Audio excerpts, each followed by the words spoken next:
welcome in, ladies and gentlemen. Today is an epic day in the SOMTV headquarters here. I'm your host, Joe Bradley, and I have someone of profound stature here, someone that is that I could talk all day about, and you've heard me talk about before. Welcome to another SOMTV exclusive. I'm your host, Joe Bradley, and today we're joined by the one and only Michael Tsarion. Michael, how you doing today? Very well, Joe. It's lovely to be on the show. Love your work. Oh, thank you so much. That means more than you could imagine to me. And I tell people right out the gate, if you don't know who Michael Tsarion is, or you're not familiar with his work, you better get familiar. And I encourage everybody right out the gate, go to michaeltsarion.com or unslaved.com, as he's the brains behind the famous Unslaved podcast, of which, by the way, I'm repping a nice T-shirt here, and they've heard me say it before: zero tolerance for the lie. It is a motto that's deep and near and dear to my heart. And yeah, it is a pleasure to have you here. Thank you so much again. Thank you, and look, great T-shirt. It's one of my favorites. It definitely strikes up conversations, which I love. You know, it's where I'm from here in Wisconsin. Everybody's wearing a Packers shirt or a Bucks shirt. Walk around with one of these, people start asking questions, and the conversations get hot, which is good. Neat. Now, I just want to start off the audience here. I'm going to share a little bit of little story, just real quick, about kind of how I found your work, what it means to me, and what it's done in my life.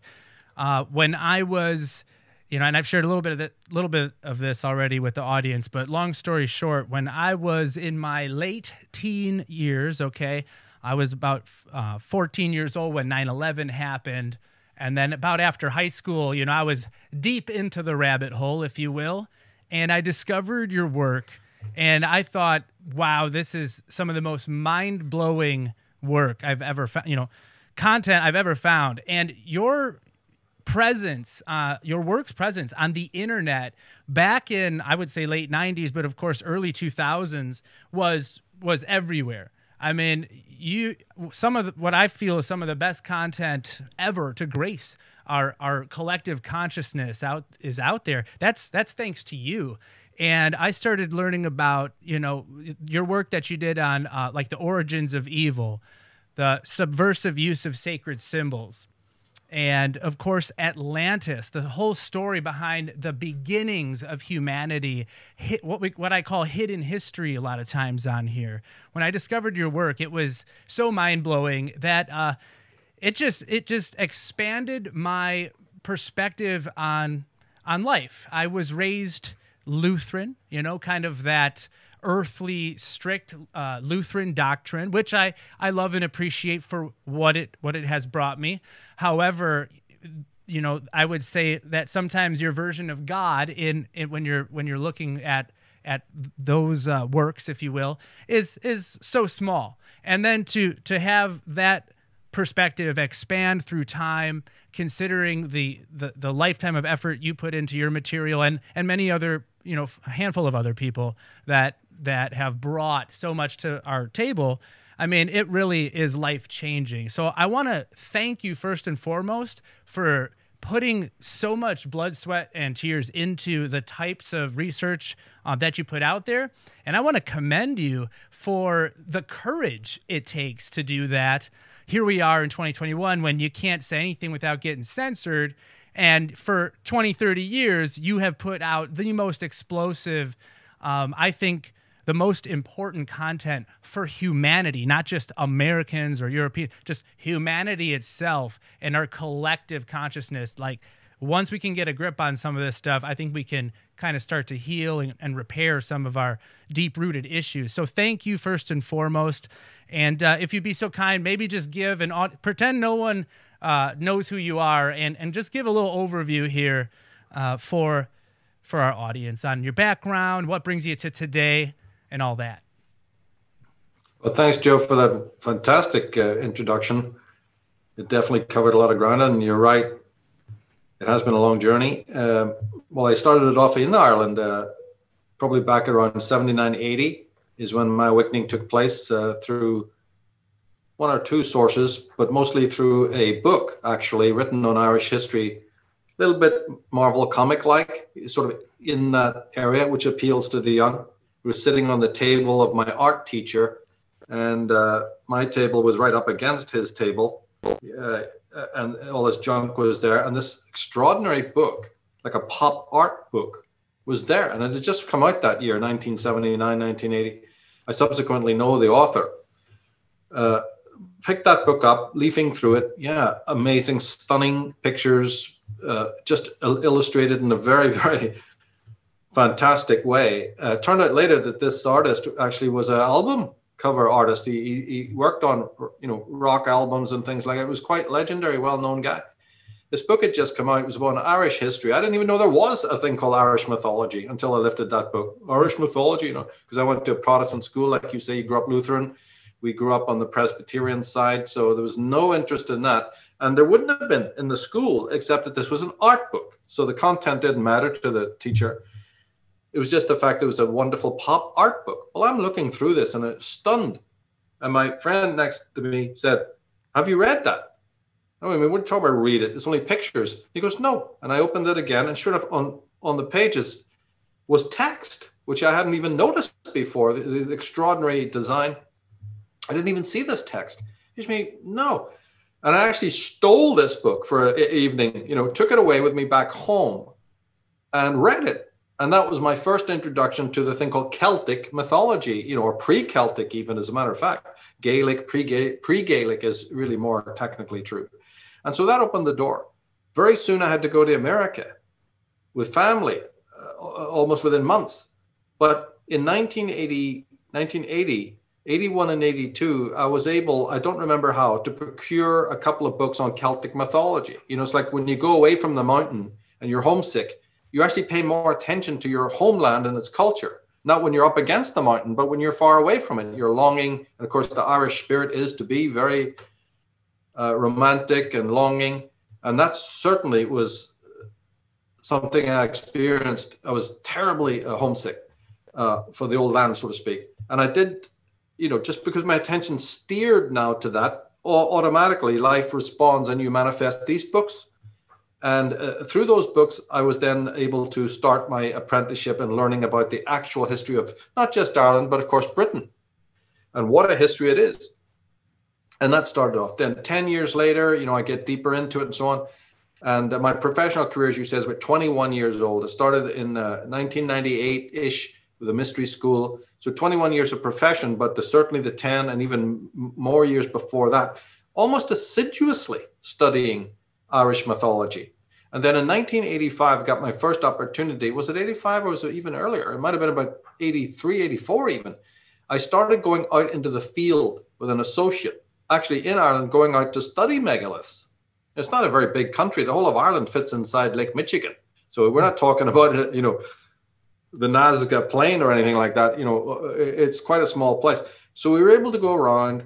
And it was fascinating and interesting. And I used my intuition. He was using the mathematics and the cartography. I was using the intuition. And it worked really great. I have this left brain, right brain sort of dyad going on. Went all over these places. And it was at that point that something else now got plugged in.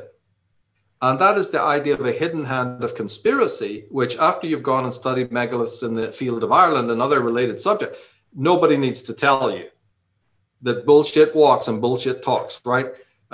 With these tour guides and the Trinity University Palava, and the Masonic connections and whatever else. That's when that first had really struck me. And so I carried that through from the early 80s, mid 80s. So that by the time I went to America for my longest stay in late 89, it was then, I was an open-minded person, so that when I was meeting a lot of these Vietnam veteran types, telling me about conspiracy, I actually had been primed now for this for at least 5 years. That didn't mean I knew anything about it, but I was open-minded enough to say, yeah, tell me more about that. Is that right? Or the Kennedy assassination, or, at that time we had Desert Storm, so a lot of it was focused on that. And so 10 years before my public career, I'm getting this crash course. And it really was a crash course because I was into everything: videotapes, books, pamphlets, magazines, not websites at the time because there was no such thing. But, we had filing cabinets full of material. And it was only by pure fluke that this apprenticeship and studentship changed to be where I was thrown out in front of, the public to do my own thing. That was never planned by me. That was, in fact, that was kind of repulsive to me. In other areas, I had purposely not gone public with other studies, sort of new agey stuff, because I despised that, and I despised being, out front. I'm a much more behind the camera kind of person, studying, reading scholarly, maybe advising. I advised David Icke in the early days of his career and things like that. And that suited me just fine. But a weird set of fated things took place where suddenly in more coming towards 98, 2000, then events changed. Very close to the 9/11, event. Suddenly, life was changing for everybody, I guess, and it certainly changed for me. Changed location, changed attitude, had a different sort of rite of passage with the studies, And so then the first book comes out, and did I predict that it was going to become very well known? No. Then the web comes along, and you can publicize yourself through that. Not as a scholar, which is what I thought I would do. No. Suddenly, you're getting hauled out by friends and asked to do conferences, very unexpected. And by the second year, I was like almost the first person to do PowerPoints, which added extra graphics, and I had many hundreds of graphics. And so I was one of the first people to use PowerPoint in an extensive way, not just 3 or 4 slides or run a video or something, but extensive, almost entirely picture-based narratives and talks. And people loved that. It was entertaining, and they got some information. And so it sort of kicked off, and then you just get invitations more and more from open-minded people. There's a lot of resistance, of course, that, but there's also open-minded people in high positions who said, yeah, we love this, Michael, get out there. Zachariah Sitchin and people have done the story of the Middle East, but we've never heard of the mythologies of Britain pertaining to the paranormal or pertaining to ufology. Nobody had done it. So they loved to edit up, and so I just let it go. I just went with the flow, as I still am today. And, you just go where the sailboat, leads, you go with that and let the wind sort of guide you. So will, 0, fate, yeah, 100%. That's all I can say about my own journey through this thing. Wow, that's awesome. A couple of things come to mind there, and I'll say like this: you have there's a lot of videos out there, a lot of your lectures, your presentations. You have many books that you published. Again, michaeltsarion.com. You can get an overview of your works.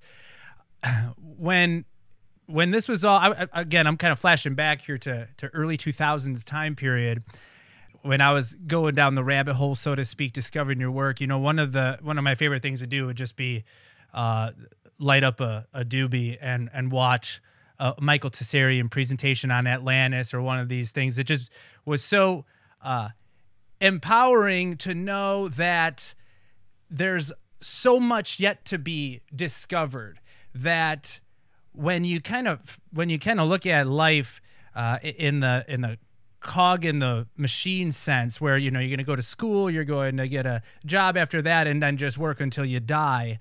It's just so hopeless when you open up the history books and you have this ever shrinking, ever narrowing view on your existence. That's so disempowering. But then to discover materials like yourself, you found out about the Irish history first, this Celtic hidden history, and then it led you. I feel like that process of discovery, of learning, is empowering, to say the least, but also absolutely necessary to just free your soul, not just your mind, but like your soul as a spiritual, entity. Would you say that? I mean, you said fate 100%. What in your view led you to say, hey, these are amazing kind of hidden truths, hidden facts about history. I do want to teach this. What made you go from like I'm going to research it, holy cow, I'm learning all this, I'm compiling it, to like, I actually want to share this with the world? Because that next step, that leap is, I call it a leap of faith, but I mean, you're putting your life on the line, especially I would say in this day and age, Maybe you can just comment on that. And you know, just as a side, it's like you have all this stuff out there, and your content's been ripped and re-uploaded, and it's all over the place as it should be. It's a blessing to have it available. But at the same time, you look up Michael Tsarion on Wikipedia, you don't exist, right? There's factions that want to hide all of what you do at the same time. So what's it been like stepping from the research into the teaching, into the doing? Very strange experience, to say the least, because as I alluded to earlier, I had no intention of teaching it to the world, or any interest. My other interests were in music and, you know, things like that. And I had long exposure to the mystical tradition. I didn't come from outside, but even back in the early 70s, we were part of a very mystical tradition. It's a long story. But I had always preferred to take a back seat. Other members of my family were prominent. Some of them very prominent in the New Age movement. I quickly came to not like those people. And so I attitudinally, nobody would tell on the surface that I had any problems with these people. I was good at concealing it. Well, you had to. You're a 13, 14-year-old kid. You know, you don't have any say. But I had tremendous antipathy. There were one or two people I liked, but they were quirky, different, extraordinary lights that you do find within any movement. You find some genuine, brilliant people. And of course, I love those people. But it turned out that, you know, you get less time to spend with them, the ones you like, and you're always surrounded by the monkeys' asses, right? So, but when it came to the 90s and this transition you're talking about started taking place, for most of the 90s, that's a 10-year period, I turned down any public things. Somebody I knew had been telling me, you got to get out there, you got to do readings even, you got to do this, you got to do that. You know, it's the extrovert way of California. But I'd made this personal decision to say, no, I'm going to run at loggerheads. And I had serious reasons for doing that. I'm going to stay quiet. I'm going to study. I know nothing. I was very wrapped up in the Socratic idea that the more I know, the more I know nothing.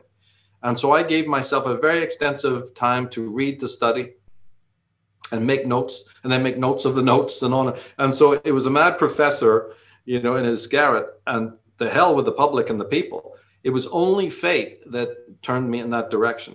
Now, I used to have a Wikipedia page, and finally it was taken down. It was scrubbed.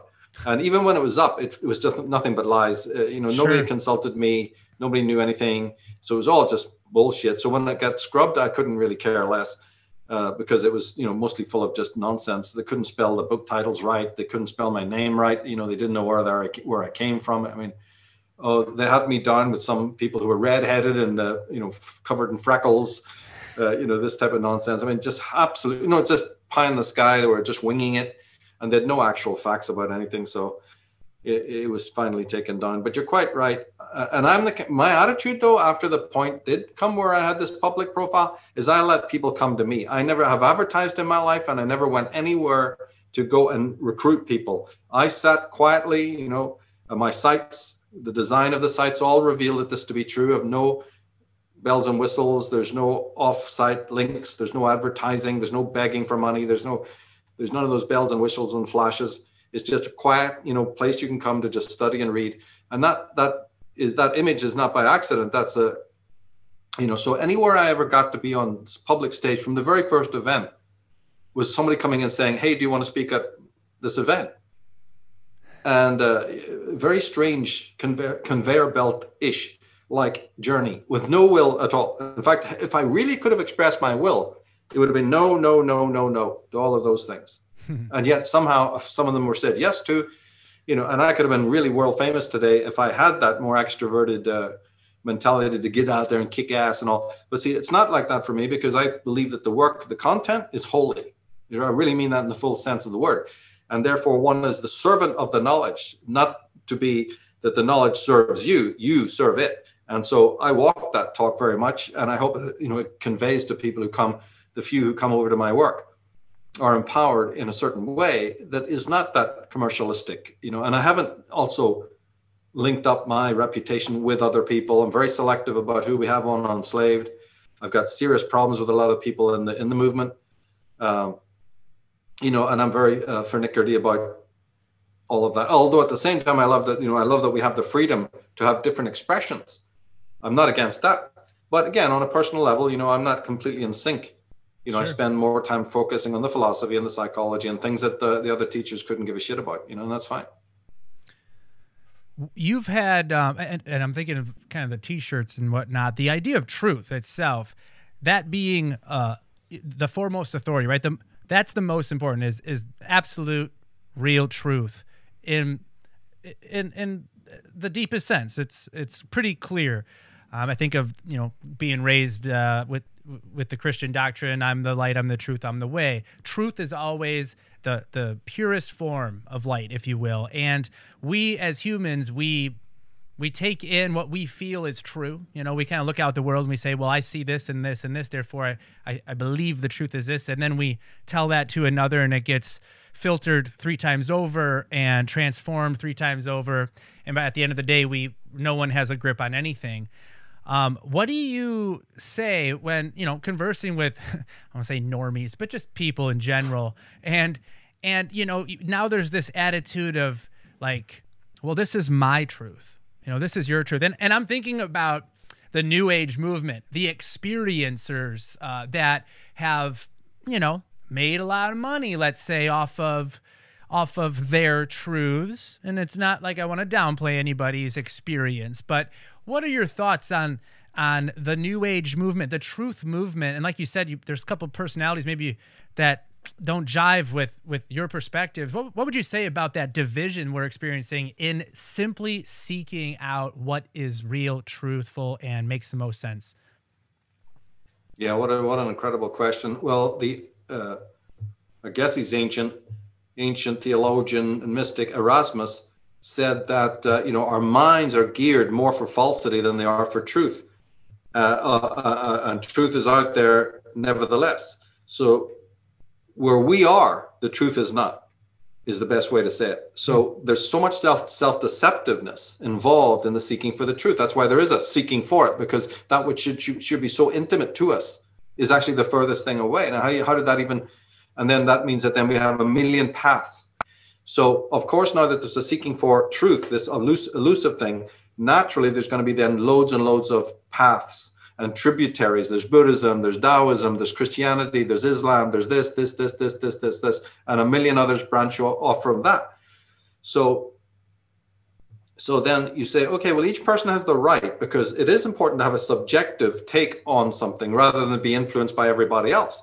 So you celebrate the subjectivity and that the person's setting off on their own quest. And in many ways, you want to sort of back off, because what do you think you're doing? But, you know, I learned this long ago. And also I'm actually from a Krishnamurti Steiner background where that is completely taboo. I'm actually from that tradition. And it sings to me that they were right about, whoa, what are you even doing influencing? It's like Oscar Wilde, the great writer, said, all influence is bad.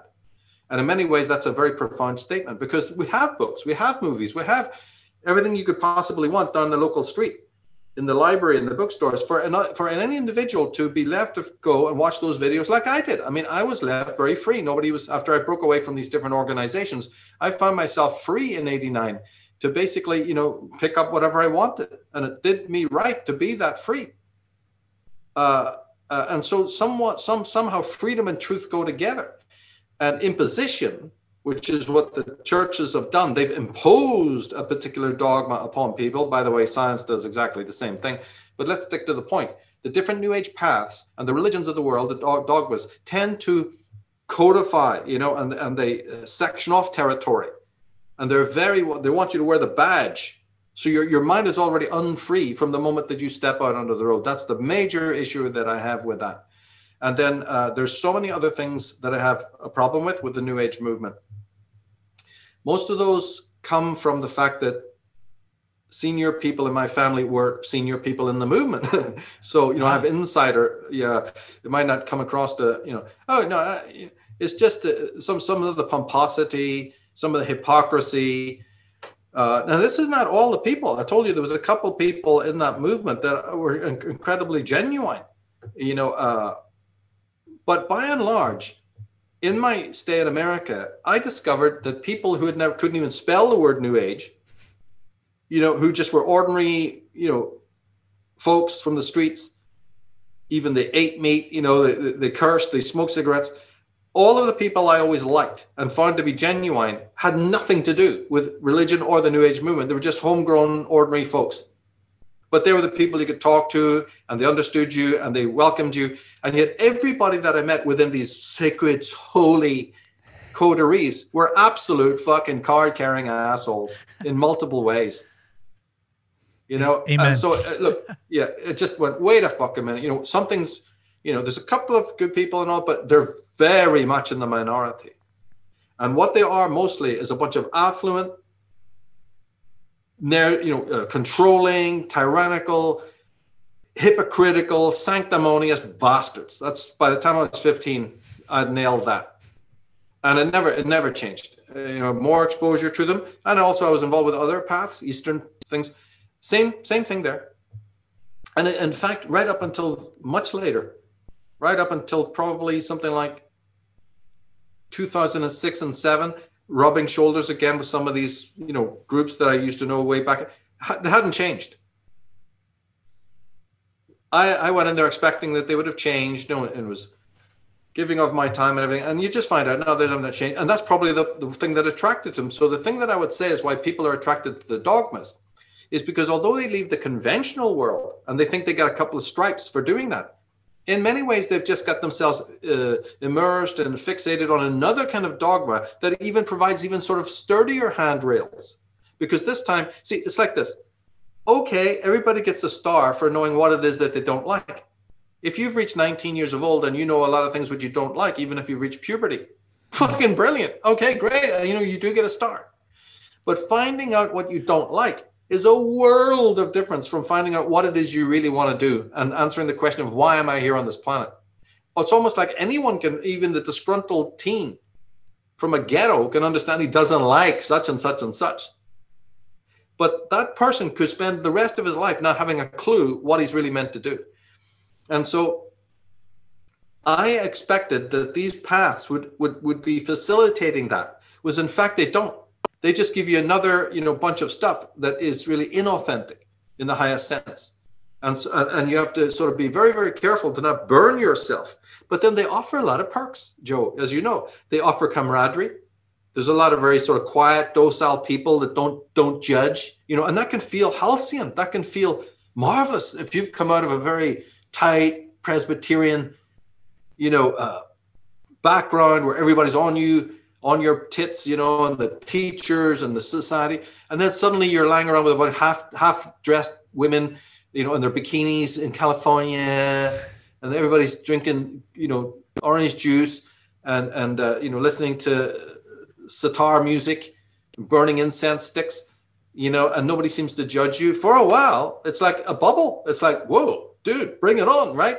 And it has this atmosphere of non-judgmentalness and lovely, easygoing people. So it takes a time for you to start to see that that's just mostly window dressing. That's a smokescreen. These people have tremendous psychological problems, but you're not going to notice it in the first 6 months because it's highly decorated, and then suddenly the policing comes in. At least I expect, after a certain time living in these sort of communes, I suppose you could call it, or just being around these kinds of people all over the Bay Area, you start to discover who's really human. And those people who adopted another persona, they dropped the old persona of secretaries and business types and whatever. And then they've got this new persona, courtesy of California, and it's all just imagery. And they're not very nice people. But it takes time for you to see, get that sort of smoke screen away, deal with them on the, an ordinary level. And you find out, oh, wait a minute. Oh, what's that? But it can take time. Just like anybody member of a cult, they'll tell you that it takes time for them to realize just how the cult works, how the leader, sort of mollycoddles you first and brings you in and tells you how special you are and gives you an inflated image of who you are and that God loves you and God will help you and only you. They've got all these techniques. And the people who stay for many years in those groups fall under the spell. It really is a spell and a hex. And they almost auto-hypnotize. First there's direct hypnotics being used, or mind control, and then you embody it. That's how you stay for 50 years. Yeah. That's how you become servile, write their biographies, clean their bathtubs, look after their non-profit foundations. You're up till 4 a.m, typing and dictating and transcribing and all. And I sat watching this as 13, 14, and 15. I watched all of this palaver and I went, not for me. I was in it, but I was not of it. And so I observed it in it was almost big, like the fly on the wall. I was able to observe it in all its nuances. And I tell you, I came out, by the time I was, 19, I came out with a very, very rich understanding of how this particular movement and some of these other Eastern movements work. And so when I was reading their works, then later on, when I would go and technically study the books, I would go, yes, yes, yes. I had this sort of apprenticeship done and over, and I could catch where it was all wrong, even historically speaking. All these ancient religions I studied right back to their origins, and I could tell the ones that were pure from the ones that were impure, by the time I was, early 20s or whatever. Certainly by age 24, I was much sharper. Not perfect, but much sharper than a normal person of that age. Right on. And I'd say that's a nice young age to kind of find that out for yourself, see all that. So that's says a lot there. And I would say, on that same note, talking about belief systems, right? Talking about mental traps, whether it's, a pitfall of the new age, some new age type of thinking or whatnot, or even, Christianity to some extent, whatever it might be. Here in 2021, everyone's kind of having a belief system overhaul is kind of the way to phrase it here. I'm curious. I'm going to just kind of lay it up to you here. When you look at, and you spent so many years teaching about, from the symbolism to the psychological, I guess you would say, work that's just kind of necessary to expand your consciousness, to grow as a spiritual entity, the shadow work, and we'll get to that. You spent decades talking about this, to 2020, 2021, here and now, see the world do what it's doing and kind of this mass hypnosis going on. What is happening, whether it's astrologically, spiritually, psychologically, what's happening to the masses right now as all of their belief systems are being completely checked or perturbed or poked from invisible adversaries everywhere? What do you have to say about what in the absolute fuck is happening on planet Earth here and now? Well, the first thing to say about that, and it sounds very controversial, and that is nothing is happening now that hasn't happened multiple times in history. Think of the Bolshevik Revolution, the riots in France. Wars and rumors of wars have been going on for millennia. It's only that it's now encapsulated in America, a country that, its image is as one that is cohesive. And of course, it wasn't, right? You go back to the Depression, you go back to the riots and the Dust Bowl period, and then the race riots. There was 60, 70 bombs back in the 60s set off in California that nobody wants to remember, so there's been the Civil War, the War of Independence, there's been the War of 1812. So America has been fomented, it's not a place of peace, and it's not a place of justice or truth or freedom or any of that nonsense, right? That's all just the parchment idolatry. So the country has been in turmoil. You had the Spanish Wars, all of this. It's been fought over by various nations right back in the beginning. And then one of the deadliest things that ever could have happened was that, Christianity in that sort of fundamentalistic mode was already ensconced with the founding fathers and the Pilgrim Fathers and all that right from the very beginning. And that was a highly draconian, very left wing. You might want to call it ecumenical or egalitarian kind of Christianity. You have the Jesuit presence, not only a Jesuit presence, but one that was able to build mighty bastions, universities, colleges. Think of Opus Dei, the secret society headquarters, the Knights of Columbus. So you had every rotten secret society, including Grand Orient, the Skull and Bones, already influencing American politics from the very earliest period. And then you have, as I said, that undersoil of the Puritanism, which is not a healthy thing. Sad to have to say that, but it's not. And so these super wealthy groups like Mormons and Quakers and Amish and who are the other ones, the Jehovah's Witnesses, and a whole plethora of others that people don't even know about, are all left-wing organizations. There's not a right-wing organization amongst them. And if it is, that's just, again, window dressing. These are very, very ecumenical groups. And they're very, very powerful in America. Sometimes they style themselves as ultra right, and sometimes as left. But you see, that's not the same phenomena as it would be in Britain, right? We know that liberalism is a very different entity in America as it was in Britain. You know, it's your libertarians in America who are more like your traditional liberals of England. So when people like me speak, it's very hard for Americans to even get what's going on because they don't leave the country to check. They don't know anything about continental movements and the early liberals and what they stood for. They only know this sort of ultra leftist, feminist, non-libertarian extremism. And that has what is dominated now, because the main thing to say about 2021 is that narrative has now reached its apotheosis. It can't go much further, right? So maybe there's a positive in there, is that what we have with this radical liberalism, the radical left, has kind of reached its apotheosis. They had their big triumph with the destruction of Mr. Trump, and that was a great, hysterical moment for them. But as I said, history is filled with these moments of great turmoil. And then there can often be a catharsis. We know that there is. We know that a lot of people who didn't vote for Mr. Trump in the middle have now moved more to conservative traditional values, adding to the group that already is traditional and conservative. So that's a good thing. Then you see that some of the people, even in the left, are starting to dissent from where they are. And that has to be looked at as a good thing. So it's not that there's not good things in the catharsis moment.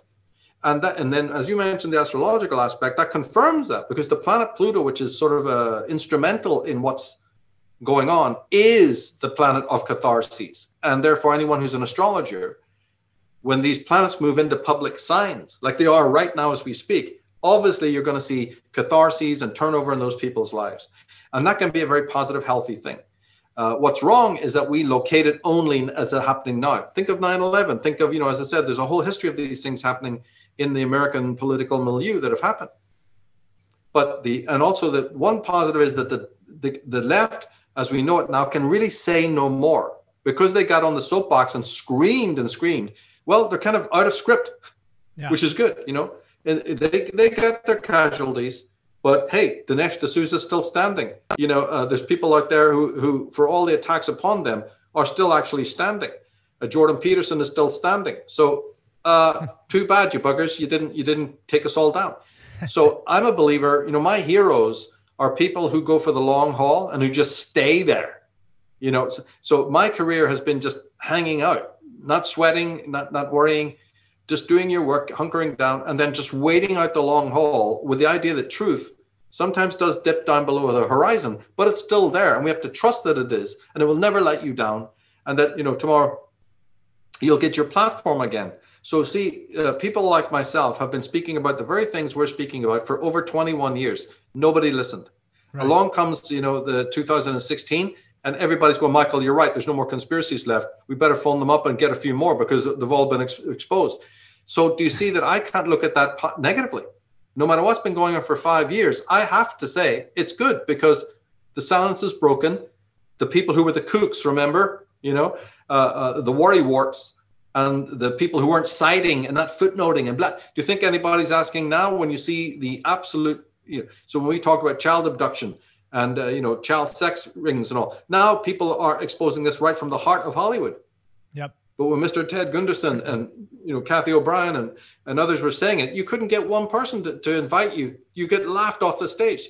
And I've been doing this actually from a very, very early time.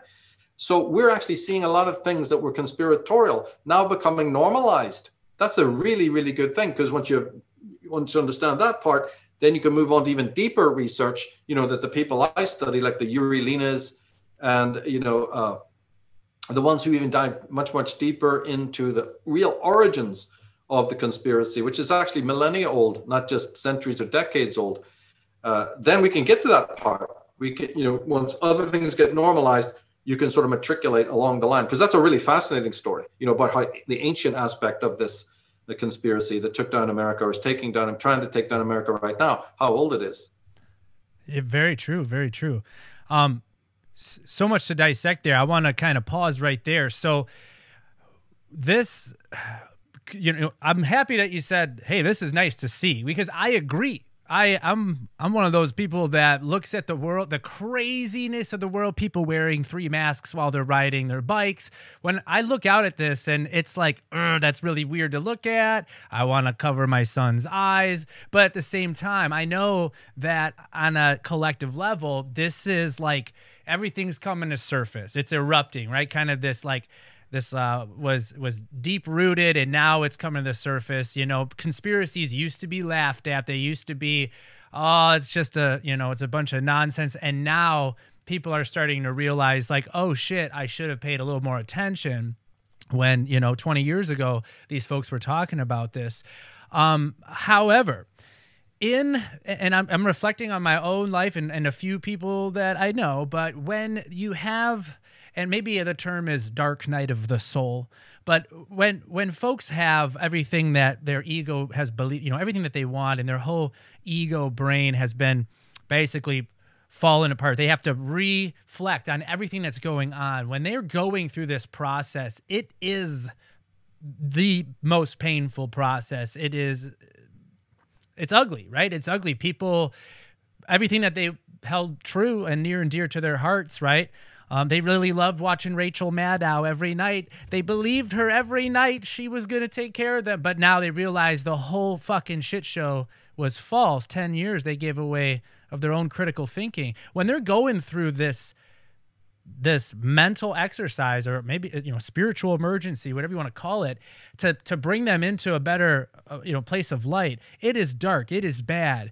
It's a horrible feeling, if you will, when you're in it, and it looks horrible to those that are around witnessing it. You know, it's a meltdown, right? So it's a melting and then a recasting of a whole new personality, in essence, when people go through this.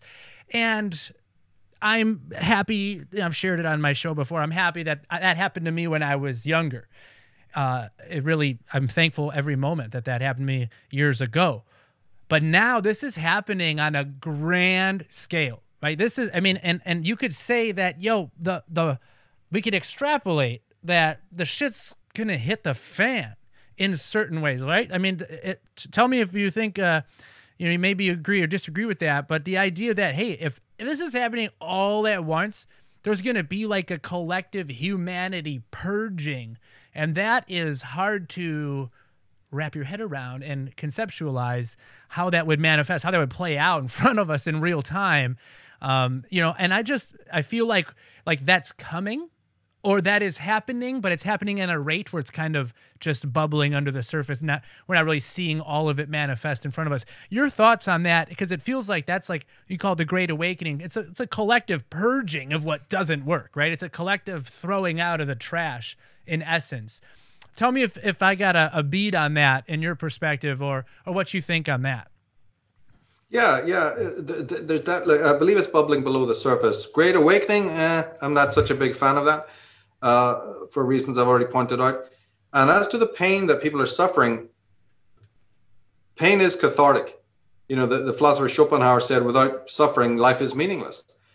Back in 1989, I was working at a place, maybe 90, and you know, my life started off here in earnest with these Vietnam vet type guys from the veteran hospitals walking around in the streets, and they would accost me for some reason, God knows why. You know, one of the guys came over, and I think he was working at a place, and he came in, and again he went straight into this. He was asking for some books. I was working in a bookstore, and he came over. He was dressed in rags, long big beard, you know, homeless, had a pin that showed he was a vet, and he'd been through all the hell of the, you know, the veteran hospitals, and not to mention just the war itself. And so I looked up, and nobody else was paying him any attention, but I like soldiers. So I said, "Yeah, dude, what's going on?" He goes, "Yeah, man, you got Ed Griffin's book, or, you know, you got the Fourth Reich of the Rich, like Jim Marrs or something." He was asking about these conspiracy books. And so I went and got them, and he was leafing through them, you know, and looking at, and then he was walking out the store, and he kind of, you know, looked at me, and he made a gesture as he left. And I saw more pain in that man's eyes than America can ever suffer. And I said, "I will be thy servant." Wow.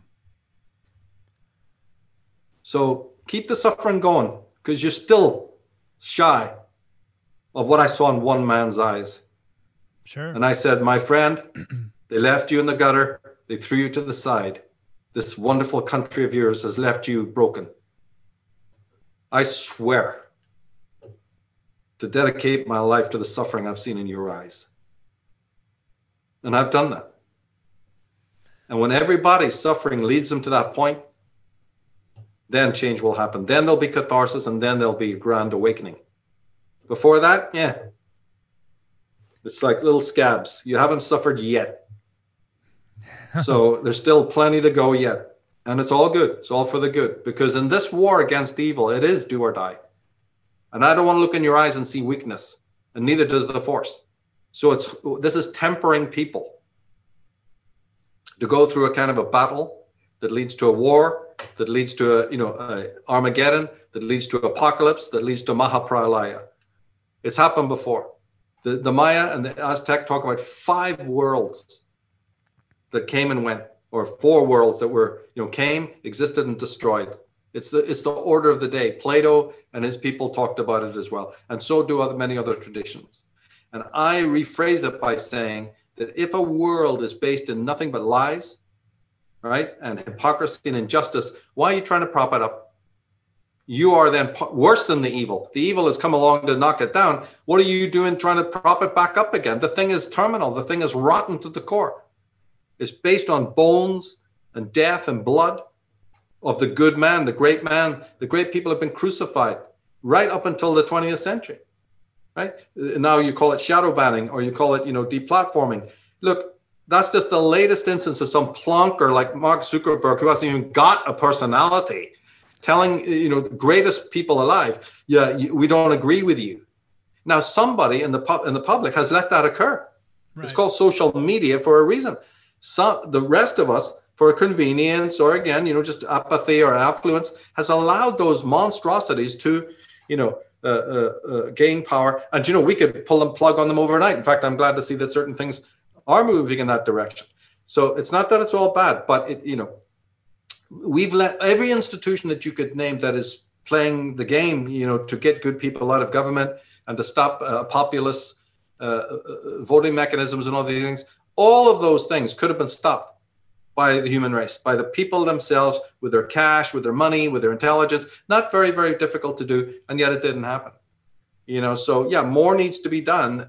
We've seen some good signs, of course, but more needs to be done. And only when you get to suffer do you really see that these certain traditions that you've had, not all perfect, a lot of it can be improved, but you've got to get rid of these voices that want to dismantle Western civilization, the feminist movement, all of these different ethnic movements, and the politicians who cater to them and lobby for anti-Western, anti-white, sort of ways of life. This is to go. It's not that I'm against anybody else, but they can take care of themselves. How dare you say that they have rights and they have a voice and they have meaning and that their lives matter, but not the host race? Something seriously wrong there. And deep down inside, people know it.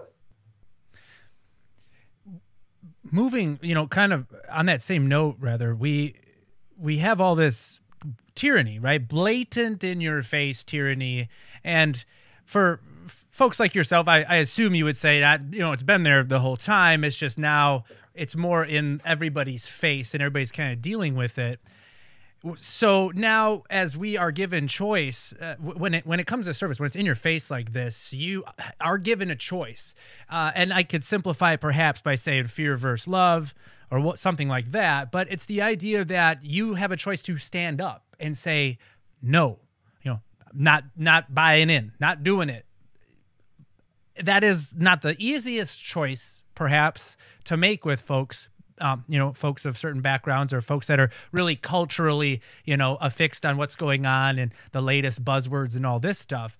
But when you look at this drama unfolding, the human rights element of it, the idea that much of the pain and suffering is brought on by the individual kind of acquiescing, right? And just stepping to the side, letting these things come in, right? Like a good analogy would be like, okay, I'm going to draw the line right here. Someone steps over the line. Oh, okay, fine. I'm going to draw the line here until eventually you're doing that over and over and you're back in a corner. You got nothing left to do.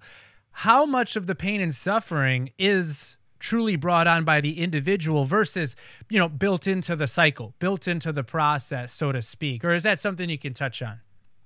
Oh yeah, it's definitely auto-generated, because the individual, see, the human race has is different from everything else because of its self-consciousness. It knows what's right and wrong.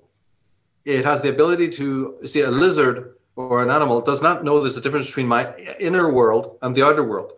Through perception, that animal is only focused on, like a dog, focused on the external, and everything that happens in the external in the way of stimuli is then, motivates action for that animal.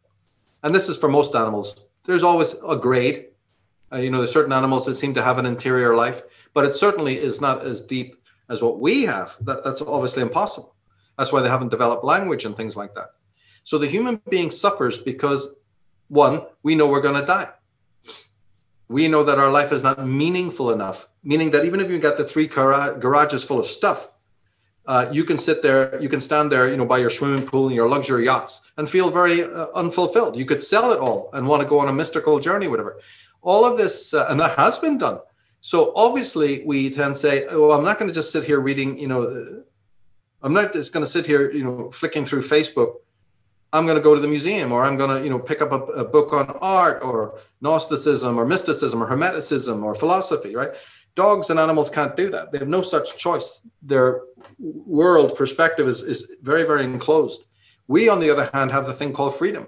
We're free to live any lie that you could possibly want. But as Ayn Rand said, you're also free then to inherit the destruction that comes with that.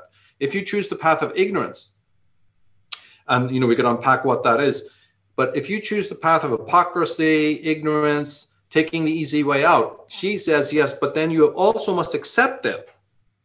If you're an honorable person, you must accept the destructiveness that will come with those decisions. And if you, which means in art, what we're talking about, it means the suffering that will come. So you're quite right. Suffering is often imposed from the outside to a degree, there's no doubting that, but it is often inherited by one's own choices to do such and such, to keep on going to a franchise when you shouldn't bloody be going there because they're taking your money and doing this, or, you should find legal ways to, contradict tax paying or whatever a little bit that you can do. And then, now we have social media and the internet and things, you can broadcast those successes to your friends and things like that. You definitely have these responsibilities. I mean, it's been done on a corporate scale, and whole corporations have come crashing to the ground. Taco Bell nearly stopped functioning because its workers, the tomato pickers in the field, said, that's it, we're not picking any more tomatoes for you. And Taco Bell reeled with a shock. You can look it up back in the 90s. Mm-hmm. So, of course, it doesn't get publicized because the very point is they don't want the public knowing the power they have just with that dollar in their hand. Yep. Don't go to that gas station. Don't go to that Walmart. Don't go to these, Chinese-made, items. So you definitely have a lot of power collectively. And yet you see people not using it. I always give the metaphor of the pharmaceutical industry, with your Walgreens and your big pharma. Who's asking you to take those pills? Some of them go up 700%. Did anybody put a gun to anybody's head to say you have to take that, antidepressant or whatever it may be, and even much lower things, just stuff for diet, or things for sleeping pills? Who asked you to take that stuff? There's plenty of holistic remedies, out there, plant-based alternatives. You don't want those. Those people go out of business, and yet you're buying in the trillions from Pfizer and and then you wonder why these people grow into monopolies. And then you have a problem later on. Well, you brought the elephant into your room. Go and open your cabinet and find out how many products you've got that are from these, extremely satanic organizations whose histories go farther back than you can even imagine. And that's what I tried to also, talk about. But you better believe that your choices of the weed killer you put in your garden, the fluorescent lights that you stick your kids under, and the schools you send them to, and a lot of other factors, you see, end up, like not researching free energy, not growing a little thing in your back garden, with some carrots and tomatoes, herbs, better foods, going down to the organic place and making sure, as long as they're nice people who run it, making sure that they're, benefited by even if you have to pay a few extra dollars, going and making sure that you do that, for better chocolate, better sugars, better things for your kids, so they're not all enervated and excessively, caffeinated. It's just burning up their brain. or making their bodies, like we have overweight people who don't feel good about themselves. All of that can be stopped in a jiffy if you just use your common sense in your domestic sphere, and that's been slipping away. And so, yeah, there's a lot a person can do, but basically don't live a lie and watch how your stress levels fall down, so low that you can definitely handle it and you won't need all those products. Amen.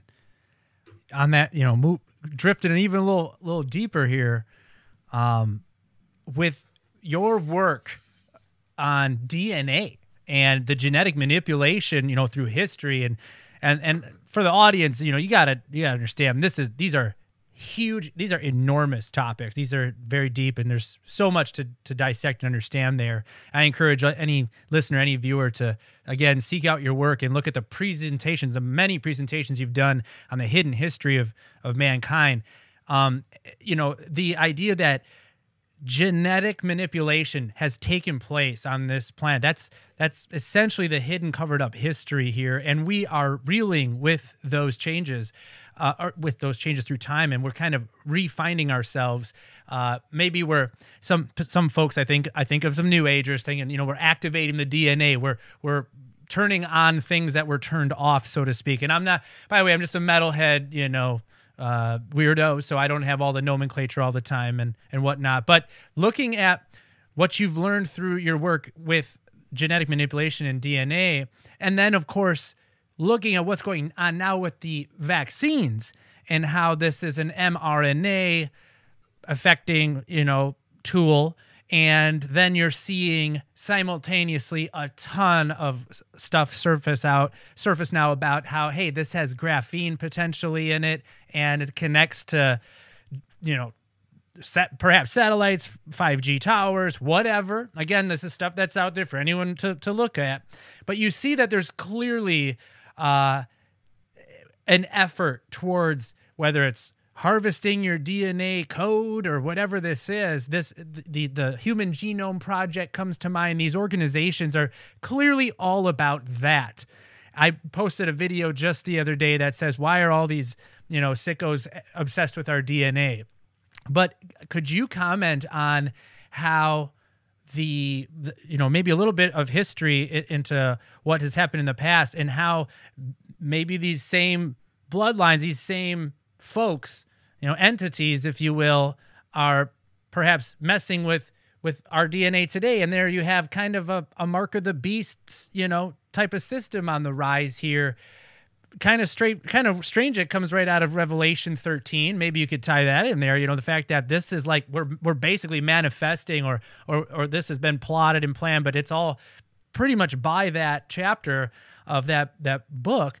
Where does all this come from? What's up with this obsession with DNA and altering our DNA and collecting our DNA and reversing everything about what is going on in this planetary sphere with those efforts and those factions? Oh, a lot. And by the way, don't put yourself down. You're doing great, Joe. I mean, you don't have the nomenclature. You sound perfectly good to me. So beware putting yourself down over things like that. You're way where you need to be. So wow, thank you, man. Just a note on that. But yes, the DNA thing has been going on for centuries in different ways. My focus is not the technical side. It's more the subliminal side, because the fear porn that people are putting out now has been one of the best ways to change your thinking, your emotions, and your DNA. Your physicality, when you really know what it is in more of a Reichian way, refer to Wilhelm Reich, when you understand how sensitive the body is, and I mean the somatic intelligence, it even changes your DNA when you hear certain terms. Can we just pause right there? Because I'm just thinking from my audience perspective. You said a couple of terms there. So for those not familiar, like what you just said, the DNA, how important it is with our divine intelligence. Can you just comment on that? Like before you go a little further. Oh, well, the DNA is just a nomenclature, sort of a scientific expression of consciousness in the broadest term. So if you try to think about it only from a chemical or medical point of view, it's already a false way to look at it. Okay. DNA is really a sort of a euphemism for the cosmic moral order of the, within us that we represent. Every cell or the photonic light in the cell, or what's in the brain, or what's in the unconscious. We have to have a more holistic understanding of what it means to be somatically intelligent, because the only intelligence that right now we sort of honor and recognize is the one of the brain, so to speak, and this is false. So the body has its own intelligence, yeah.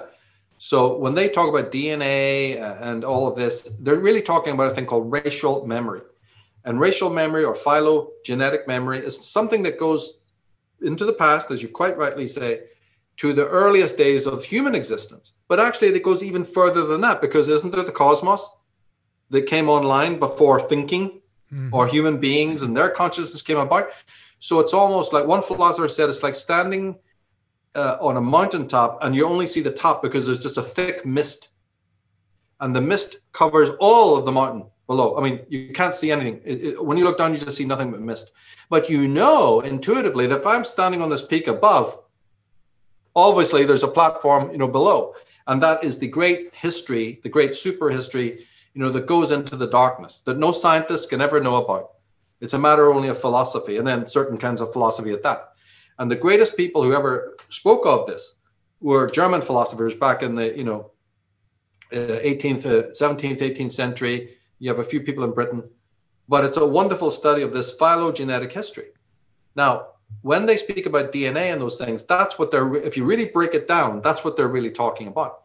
But when you come, and that's our conditioning, so to speak.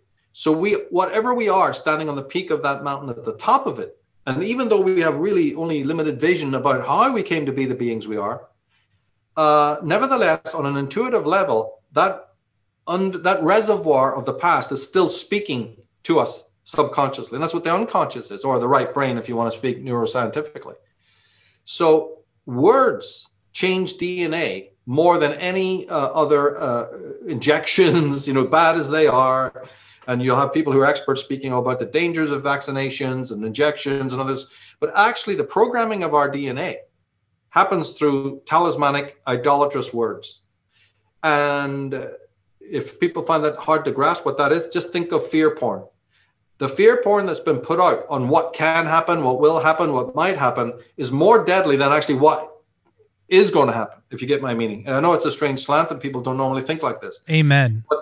But those who study subliminal and subtextual programming will realize that, again, nobody's actually putting any guns to our head to go, get this injection now. It's not working on that level. And actually, you have a lot of legal empowerment to never bother getting it.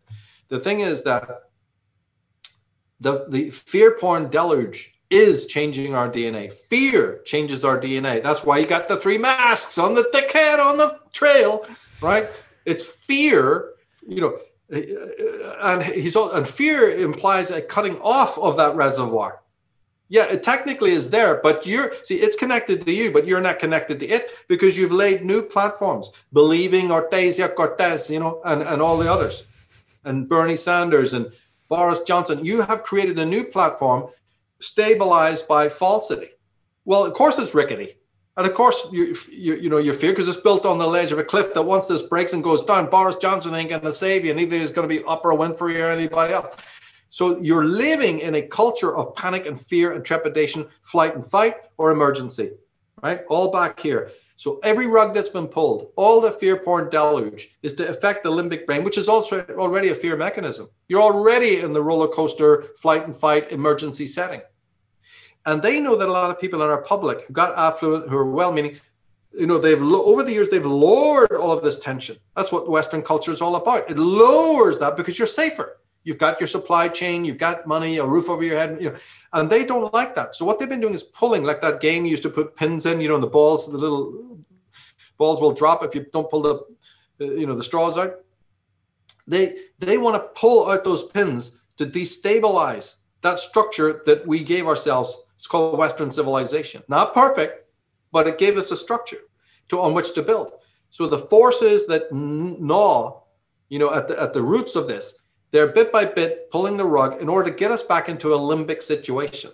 So although vaccinations and medications are definitely a threat, they're not my concern. I leave that to others. My antenna is set for the, frequencies of fear, fear, fear, fear. You can't sleep. Life is in danger. The tiger's at the door. You're going to be devoured. Oh my God, what happens if you don't do this?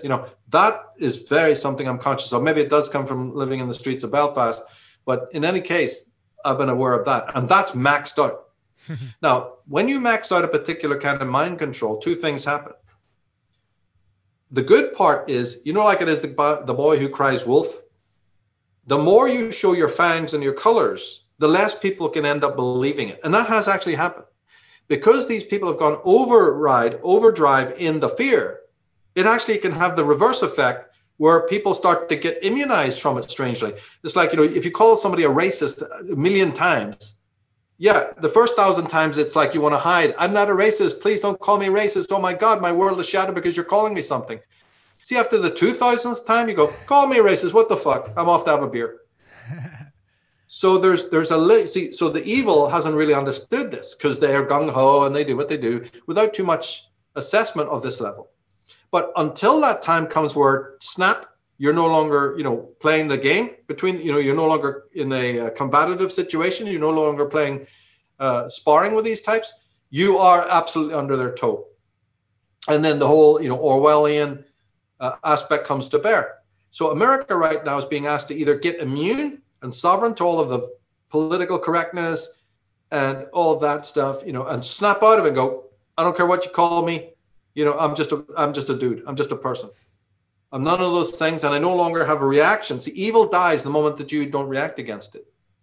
Just in the same way that your DNA can spring back. Any damage done to our DNA, and believe me, it's serious, is really damage to our consciousness. But the weird thing is, the body and the consciousness are self-healing and self-regulating, and can, in fact, say you take somebody out of a toxic environment where they're no longer breathing in at the factory or, in the environment, some toxic fumes. Actually, like smog in LA.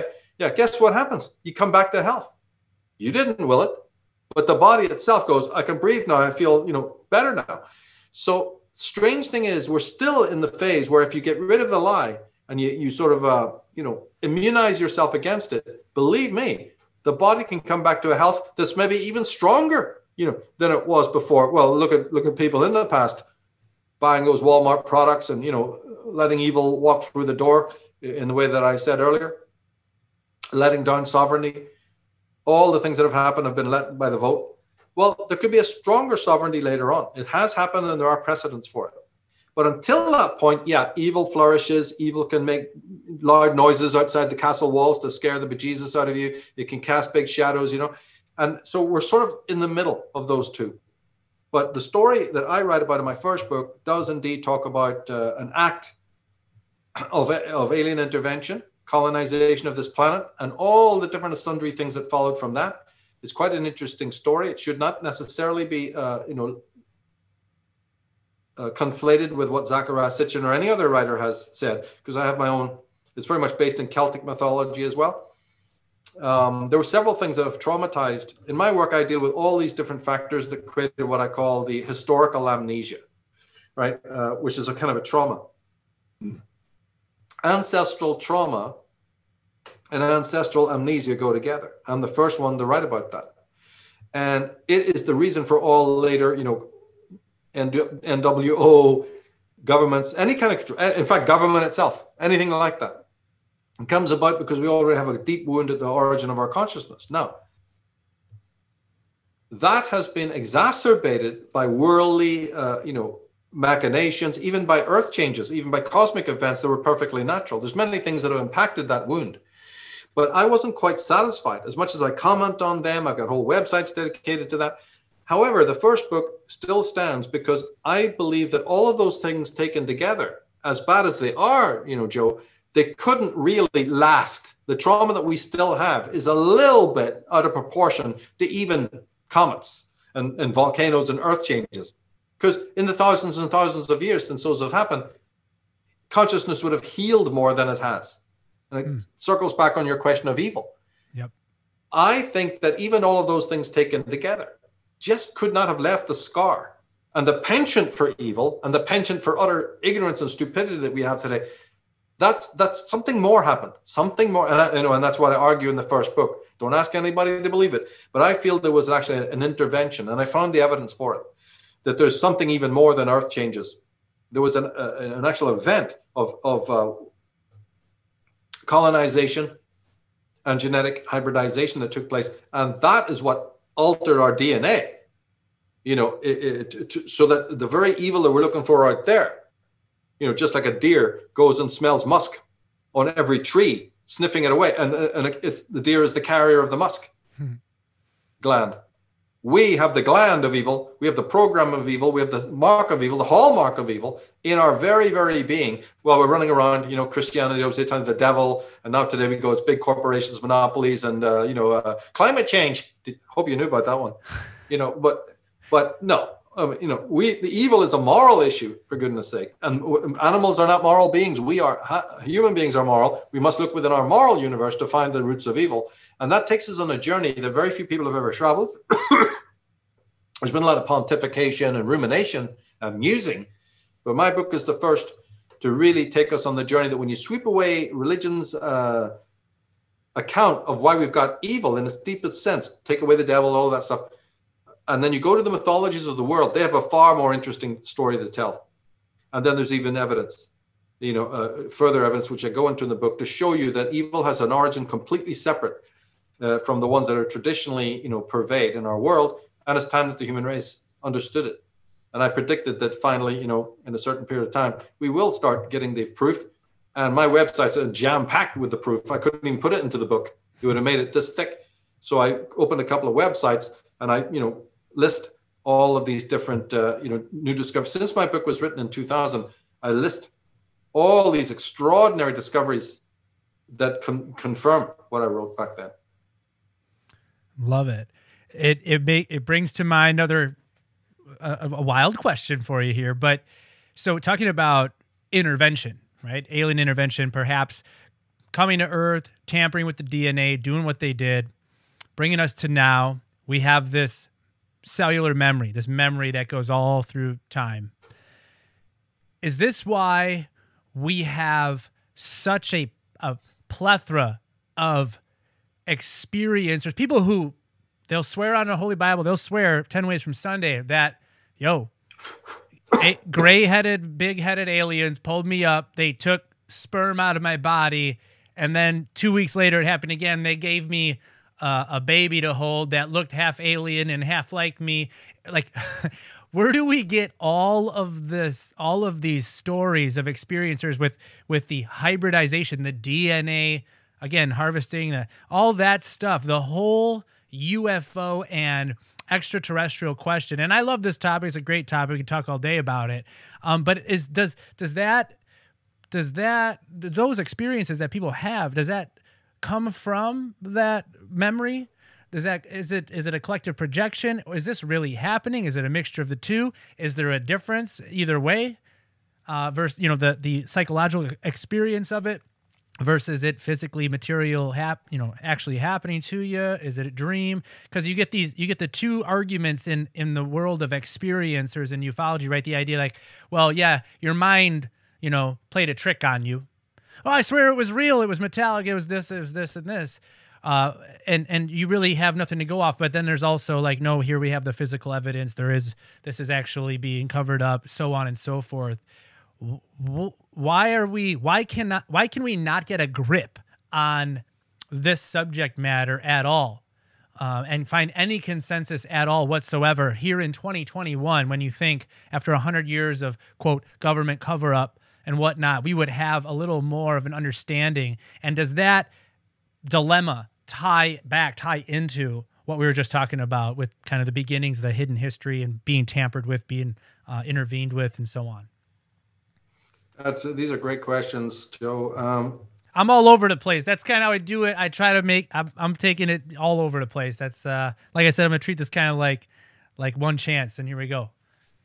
Oh, we'll do it again for sure. I mean, these are great questions. And as I pointed out in my Atlantis work, it's not that they're not alien life forms and so on, but my feeling is that most of those things you're talking about are government generated. I mean, deep state, something on this planet that is far beyond government, but I remember the alien. Once you understand that the alien in us is in the DNA and that was interference, then obviously the progeny, the descendants of the original alien Nephilim must still be operating. Either they're ideologically connected or they're biologically. So that's kind of the sketch of the Atlantis book. But that does not then mean that everybody's experience of a paranormal event is to be taken truly. Most of those sightings that taken place are all government, and that's again even slightly inadequate because it's super government. It's the hidden hand that really controls this planet. And those sightings, I explain in the book, are based on an attempt to vacate this planet, which was prevented, they were prevented from doing in ages past. And so almost all these scientific traditions, including the one that involves silicon, nanotechnology, post-humanism, and pretty much the whole cocktail, the whole alphabet soup of science, is actually motivated by an occult agenda, which is to vacate this planet. They don't like it here. They don't like it. Don't like it, right? For many reasons I point out in the book. And so, yes, it's possible for some guy walking a sheepdog, to see an alien craft or whatever. But I wouldn't be putting that down to any real aliens. No, in my reading, no aliens except of the most advanced level, and these wouldn't even be aliens then, they'd be some other kind of beings, could even penetrate the wall that surrounds this planet. That means that over 80 or to 90% of alien activity is something generated from within this planet for various mind control purposes. And then, as I said, the greater science of trying to break out of this planet. And I hold to that to this day. The 4 outcomes that I spoke of in that Atlantis book, remember, that was written in 2000. And I keep going through it and not being able to revise it. Said, no, I'm still sticking to that. I could even add some stuff to it, but I'm still sticking to the basic premise there. And so a lot of the goings on our planet are either one, to distract us from these scientific programs and the progress they're making, or it is to refurbish the Earth in the light of the fact that these aliens finally realize they can't get off the planet. They're not really aliens, they're us. But they're the ones where the evil gene, so to speak, is more prominent. They're the ones in control of the government, right? If they suddenly decide that, they've got to stay here, and they haven't quite discovered that yet. They haven't decided upon that yet. There's still a lot of space programs going on, a lot of satellites being put up, a lot of stuff going down in the nanotechnology world with the hope that they can crack it. But if and when they were to decide that, no, they're going to remain here on this planet, then they're trying to refurbish the planet. They have another bunch of brotherhood, Bill Gates, George Soros, to redecorate the Titanic, saying they have to continue having a pleasure cruise down here. Well, they want certain cabin sizes and certain champagne and certain bimbos. They're trying to arrange the world so they can say, well, okay, we got to stay here, we'll make it a party. But then down through the ages, this is one last thing to say on the antiquity of this, is all that we know about occult. Because remember, the people you're talking about have these weird experiences. A lot of times there's an occult aspect where they say they see ghosts, paranormal-like beings, visitations, they get some ESP skills or whatever. Yeah, because the whole history of occultism, when you see it from my perspective, is accounted for by this. In the attempt to try and get off the planet, occultism, what we know actually is occultism. Before the science came on board, science is a form of occultism. But the occultism that we know of, your sort of John D. Edward Kelly, Cagliostro, I deal with this in the book. That is the first attempt of our forefathers to try and facilitate the science to get off the planet, or purify themselves or open up clairvoyant. There was actually this weird pan-dimensional communique that they once had, and that was herbalism and a lot of occult principles came in order to facilitate this. And actually, there's still groups that work hard on that. I just refer to them as the Dionysian cult, just for convenience, without going into more detail. But these families are very prominent. They're behind the Gnostic cult. They're behind New Ageism. You'd be amazed when you hear the whole story. So yes, a lot of this is still alive and well, although it's slightly morphed. There's new avenues because they're looking for the key. And they look everywhere. They look under every rock. They look into the psyche of man. They look into the body of man. They look into altered states of consciousness. They look into ethnogens. They look into, they're looking everywhere. And that's what it is. That's when Lawrence Gardner says, how come in just a few thousand years, we've progressed more than hundreds of thousands of years? I have the answer. It's because you're busy. You put out the Baker Street irregulars to go around the city of London looking for the criminal. It works because there's hundreds of them. So this exploration that they call, and this frenzy of, we don't have progress, we've got a frenzy of progress. You blink and another tradition has passed you by. They're even saying that information moves so fast that by the time you've discovered it, it's already gone and there's something new in the social, on the platforms you're using. You're always behind. Well, I answer that hyper extroversion because there's, the science world is moving at a fast pace to find the key. And each person who gets, recruited for the job thinks that they're better and they're going to find the key. Like any chemist who thinks he's going to, save the world of cancer or whatever, right? They know nothing about nature and they know nothing about cancer, but they're going to save, the world from it, right? Well, these are that kind of person. They work in a very Apollonian frame of mind. And these people are busy. Why not? They got budgets into billions of dollars. And so they've been using, Russia has been deeply involved in this, using even occult, the Uri Geller type occult clairvoyant people to see if they've got the answer. They've been slaughtering, I don't want to get into the dark side of it, but there's a lot of ritual involved in this in order to see if they can placate gods. I mean, you wouldn't even believe what these people are into in order to try and vacate this planet, which has been under what, it's called quarantine, a very special kind of quarantine. And then they have another group that works on another, phase of the plan, and so on. And the way they reveal this is often through their imagery. These sun microsystems, these computer companies, these, I suppose you call them cloning companies now, and then the ethnogen, pharmaceutical, psychotropics. Just look at the symbolism that they employ, and you'll have a story. Of course, I go into it in great depth in the Atlantis book and the Atlantis presentation. I'm sure you're aware of that.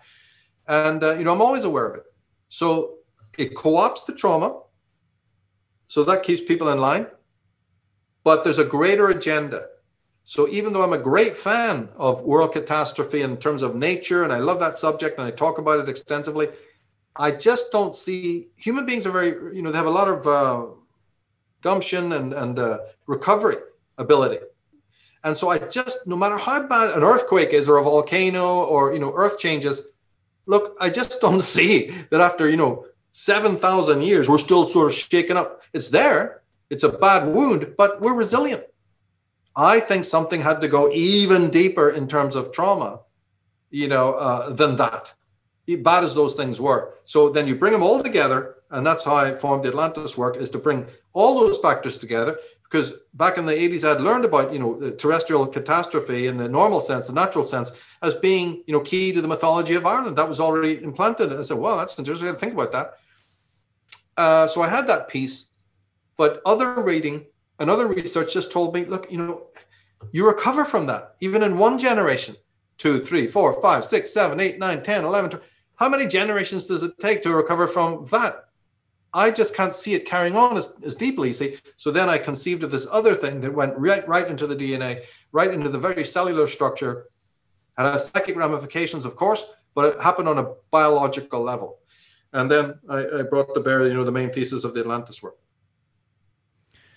You mentioned something there that I wrote down. I definitely wanted to bring up, and that is the idea that this group and Earth itself is in a quarantine.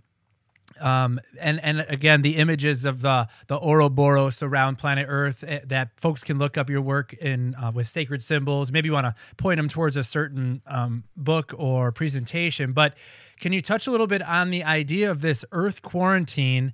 And I also want to maybe throw in an extra one here. Your thoughts on like the flat earther argument. And the reason why I bring that up might be something we laugh at, something not so funny, but is because in that community, which I have not dissected enough, I have people that tell me I got to look into it, but you get a lot of talk about the firmament, right? The idea that, hey, you actually go up high, super high up, and the Earth, like they just can't see the curve of it, no matter how high you go.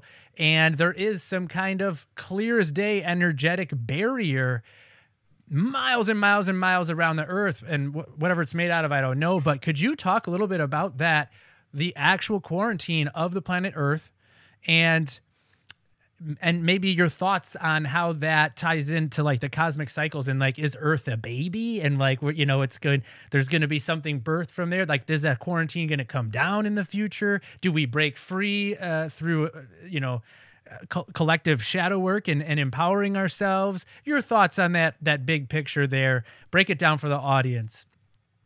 Well, I'm not a flat earther, but they've co-opted a lot of my work. The people who, were busy funding that before they even themselves get into flat Earth, they were deeply involved in, watching my work and other people. Boom. So they've employed, whether they know it or not, by osmosis, they've pulled into their theory a lot of other theories that congress. And by the way, just a point from before, I do know, I have met abductees. So a lot of what I was saying there is based on talking to people who have those experiences we just mentioned and covered. Yeah, so back to this question of quarantine. If you were a higher source of being, obviously this is what you would do. And the planet was called silent. We are the silent planet in the arrangement of the planets in our solar system. They just quarantined us. It's as simple as that. And you do the same thing if you knew what kind of evil had descended here and what it was doing, its machinations. You didn't see, the one reason that's good that they did that is because it doesn't actually interfere with the indigenous people. That's us. We can still free ourselves or be in servitude. They didn't come in to say, hey, you've been invaded by aliens. We're giving out tickets. Roll up, here's your uniform. Here's what we're going to do about it. Because that would have violated the sovereignty of our planet.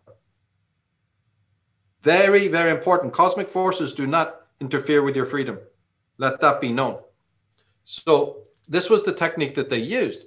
But we're still free to play it out in history, what we do with this pathogenic force that's invaded our planet. Well, you do. What happens when you have a pathogenic force invades your physical body? You strengthen your immune system. And that's homeopathic remedy, not allopathic.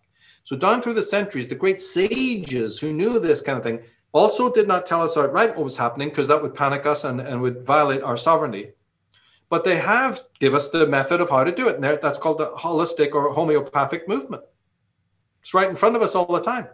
The evil ones with their, caduceus and serpent symbols are the allopathic mercs who want to counterbalance that. They got moving.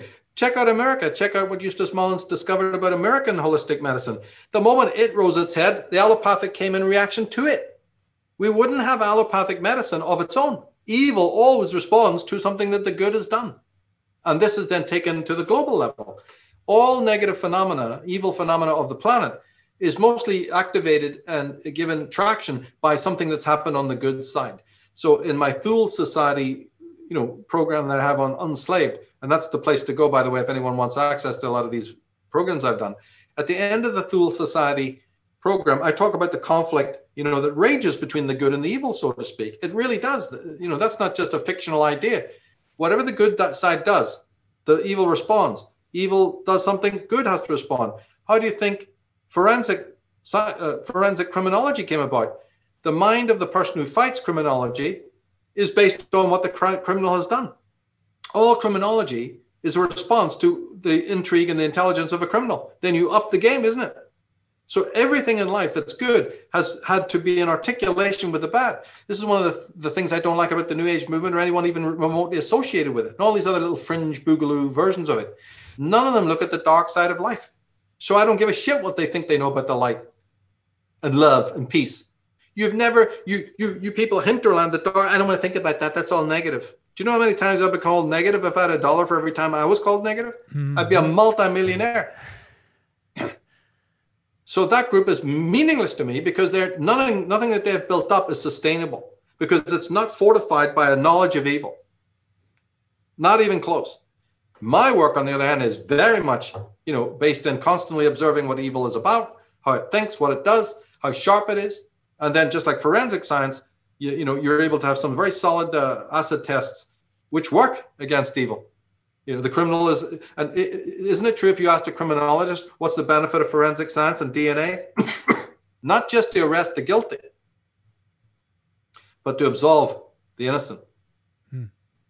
Think about that. Yeah. The man sitting in jail who didn't do anything, it's forensic science that proves him innocent by going and finding the guilty. Same thing here. Same thing here historically and genetically. When you have identified the footprint of the evil one, then you're not blaming so-and-so, right? You're not blaming beings or people or a movement that might actually be well-meaning and not so evil after all. So this is a very, very important point. We have to not only identify the evil in our midst, but we have to exonerate those who've done, white magicians, people who've meant good for us, but we, maybe illogically, came down on them, blamed them, and so on. So there's a dual aspect to all truth. When you shine the light, it has more properties than we can imagine. But whether the quarantine will be broken or not is really hard to say. They're working on it. And I just put the trust, in the higher, let's call them angelic forces, and the brotherhoods that they work through. I just put my trust in them because they certainly know more than I do. So I just have to trust that they knew what they were doing, and they knew how to contain this particular evil, and they knew how to sort of, work on another level, another dimension, to make sure that some sort of equipoise is maintained, and ultimately that the evil is overthrown. But it can never be overthrown if it works in the dark and we don't know anything about it. Right. Every little bit that we know about evil is a massive upgrade on our side and a great downer for them. Yeah. Love it. Love it. And I kind of want to touch on something you said there, kind of this idea of like, hey, if we're not ready to look at the dark, we're not going to be able to, one, appreciate the light, two, utilize the light, understand how to defeat the dark.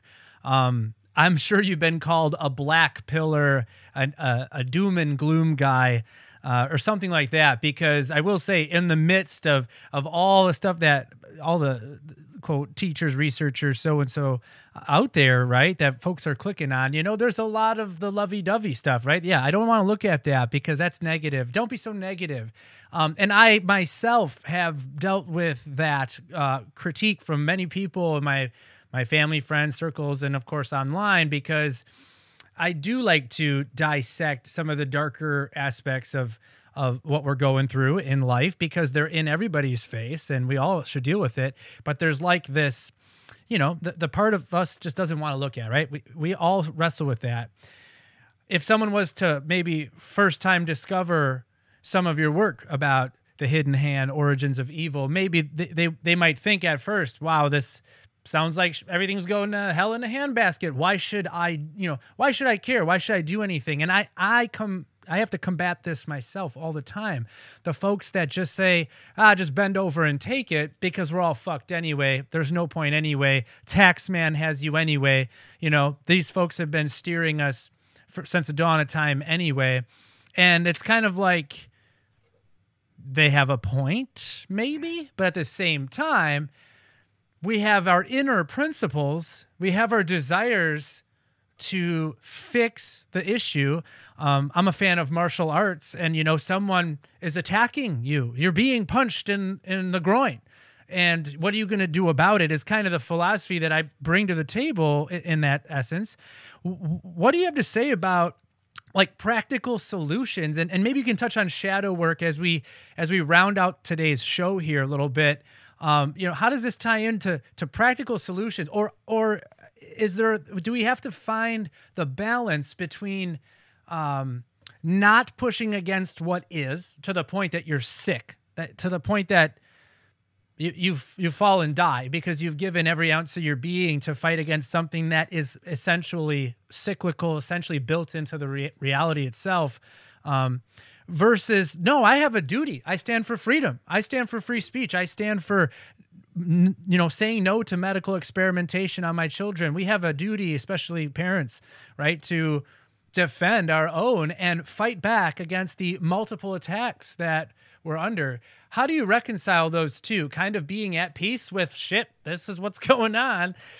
I can't really fix the whole problem, right? Like Jordan Peterson says, you got to learn to clean your room before you can, fix climate change or something like that.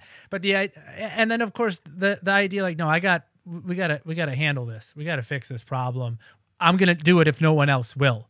What can you say about personal duty and just getting after it in terms of practical solutions for these problems in the here and now? What can we do? What can't we do? It's a long-winded question, but I think you get what I'm saying.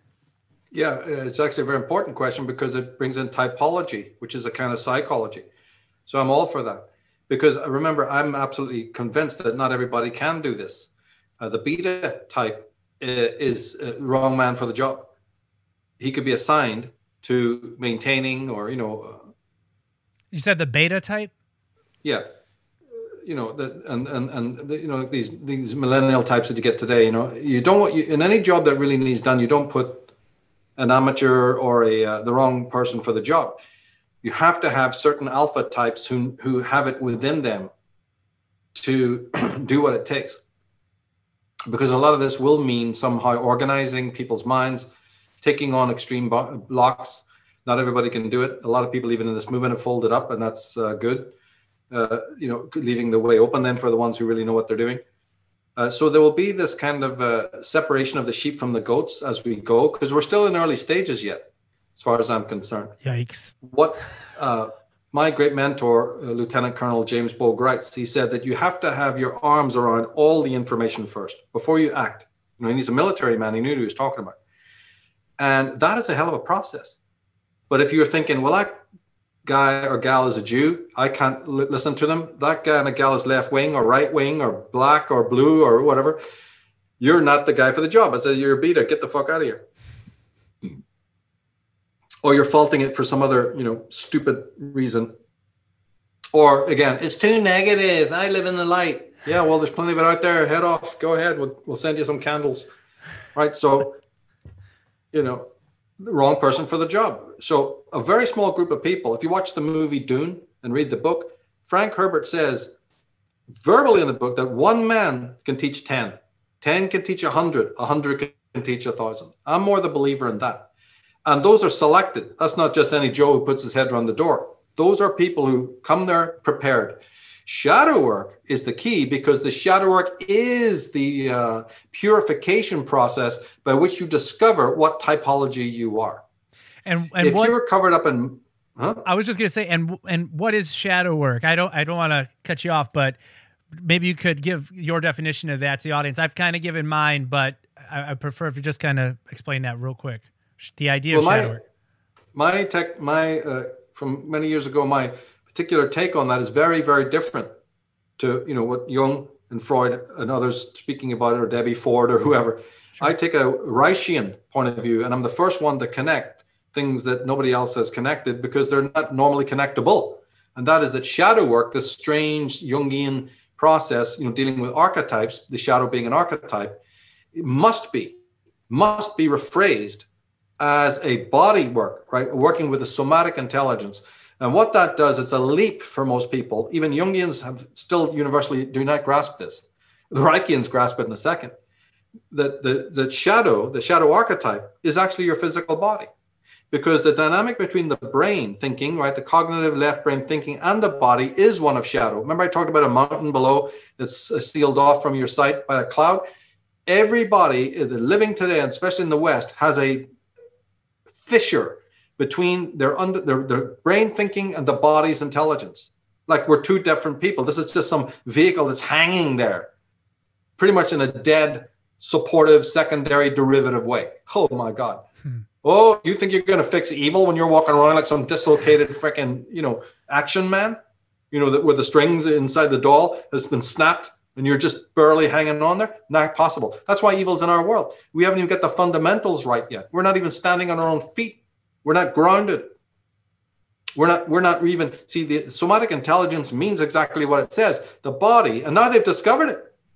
They've discovered that the connection to the old brain here, the cerebrum, at the brain stem, they've proven that 80% of what the brain knows comes actually from, they've actually discovered now scientifically and neuroscientifically, 80% of what the brain knows is sent to it by the body. Fact, we've done podcasts on it. The polyvagal people have, finally come upon this, and there's other traditions in neuroscience where they know it. You should see what's been taking place. The shit is flying in the realms of neuroscience. So it just backs up what Reich knew years ago. Now, this real shadow work is simply, hatha yoga. It's not even, it's just being aware on your own way of activating the body, and that can be a different modality for different people. Of course, it boils down to a high sensitivity to your body. And we could explore that for endlessly. But the idea is that the body has an intelligence. It's not just the brain. And it used to be that we were connected more. Now, Wilhelm Reich cleverly took the Freudian model of ego, superego, and id, or unconscious, and did the most remarkable thing with it. Instead of saying that they're compartments in the head, which they're actually not, right? Of course, Freud knew that. He was just making a model. But Rice came along and said, model, yeah, I love your model. Watch what I do with your model. And he took the model and he broke it down into structure of the body. And the surface of the body, the actual skin, and maybe the dermal, what is it called? The derm underneath? Something like that. Is, yeah, that thinner layer at the top is the ego. Below that, the systems below that, the thicker part, between the core and the skin, is the superego. And that's mostly made up of musculature and things related to the musculature, like the tendons, the myofascia, stuff that can constrict, things that hold you together, things that flex and reflex. And then right down into the core, near the spine, very akin to what Eastern people call the chakras, right? Although we must be very, very careful there. But akin to that is a power center, which he called the core. And that is the true unconscious, or id, in the Freudian sense. So what he did was he somatized the psyche, psychosomatic. And it revolutionized the whole of psychology, but got forgotten. Oh dear. Right? Well, he got arrested and died in Stockade. All his books were burned. We said that America was free. Now look, you guys got to get it right, okay? Nobody burns books in America. And the next one they burned was Tesla. Oh yeah. Well, they're evil. Their work got to go, right? Light the bonfire, guys.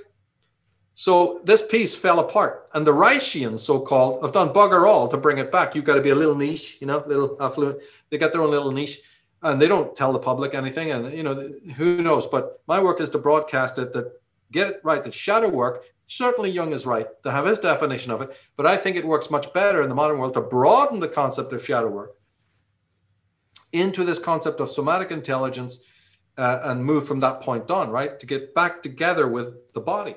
Realizing especially what Reich really wanted to focus on in this particular scheme that he had, whereas instead of top down or a little thing in the head, he had this inner outer scheme, right? It in the center. That's where the core of the energy, the bioenergy, flows from the core to the surface and back again. That's why you sleep. And when you sleep, you feel sort of flaccid and weak in the surface, and you can barely, that's because energy has retracted from the surface into the core again. And then that's what we call feeling no energy and sleeping. When we wake up, it flushes to the surface. But when you're doing exercise, it flushes to the surface and you feel that you can meet the world. And this is just a brief sketch. Sure. But to really understand Reich is to understand the bigger middle part, which is he calls superego, but his redefinition of superego into structure, into musculature, into armoring, that is the heart of Reich's work. And it is the greatest then focus of shadow work, because the central superego is the tightening that responds to threats in the world. It responds to the reality principle and slowly tries to constrict the flow of energy. But didn't we say that energy is not just one way from the core to the surface, but it goes back again every day, several times a day, and certainly at night it does this. So if the structure gets armored, which it is in 99% of the people in the world, even in children as 2 years old, the armoring has begun because of the way the mother holds the child. Let's not get into that. But the thing is that then the superego is restricting like a shield, energy coming back and going out. So energy still gets through, but it's weakened. It's like a compressor. It barely gets through, which accounts for why people have low energy and why they can't muster intellectual energy to look at darker things. Now we come full circle on the point. If you lack this bioenergy, you don't have the Leonardo da Vinci, Paracelsus, Pythagorean, Buckminster Fuller, Sherlock Holmes type of power up here to fight the dragons at the door. You're fucking dead before you start. So shadow work fits into the NWO question, because if your cauldron is empty, just like everybody who does Qigong, Tai Chi, and that kind of thing knows, if your Dantian is empty and you cannot draw upon the psychic energy that is needed to spend the 31 years of darkness at night studying, reading, studying, and reading, and reading, and studying, you think I'm going to put you in the front fucking line? I wouldn't have you sweep the fucking boot camp floor. I wouldn't have you darning the socks of the alpha type. So the power that is needed is not a power that comes from some goodly feeling or humanity feeling concept in your head because you've watched a couple of Bruce Lee films. right? No, or Conan the Barbarian, or fucking, Braveheart. It has to come from something so infinitely more deep and boiling than that. Well, that's a physical thing, and it's in your body, and you need to be able to release it at will.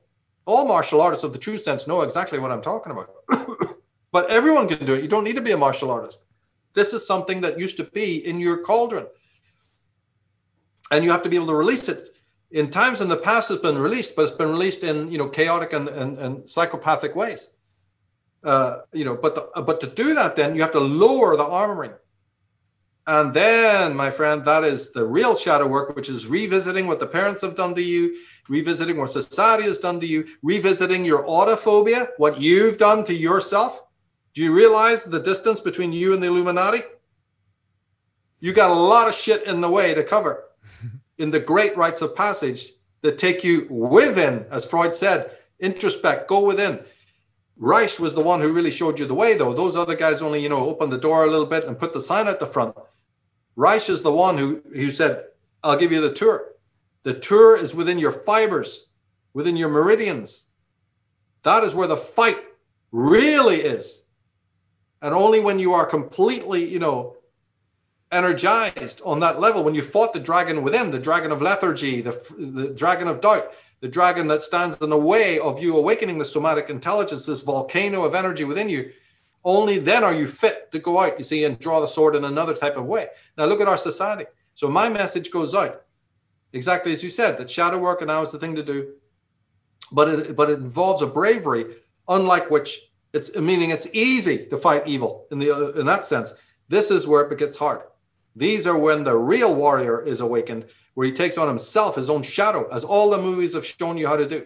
Didn't in V for Vendetta, they talk about going through the shadow gallery?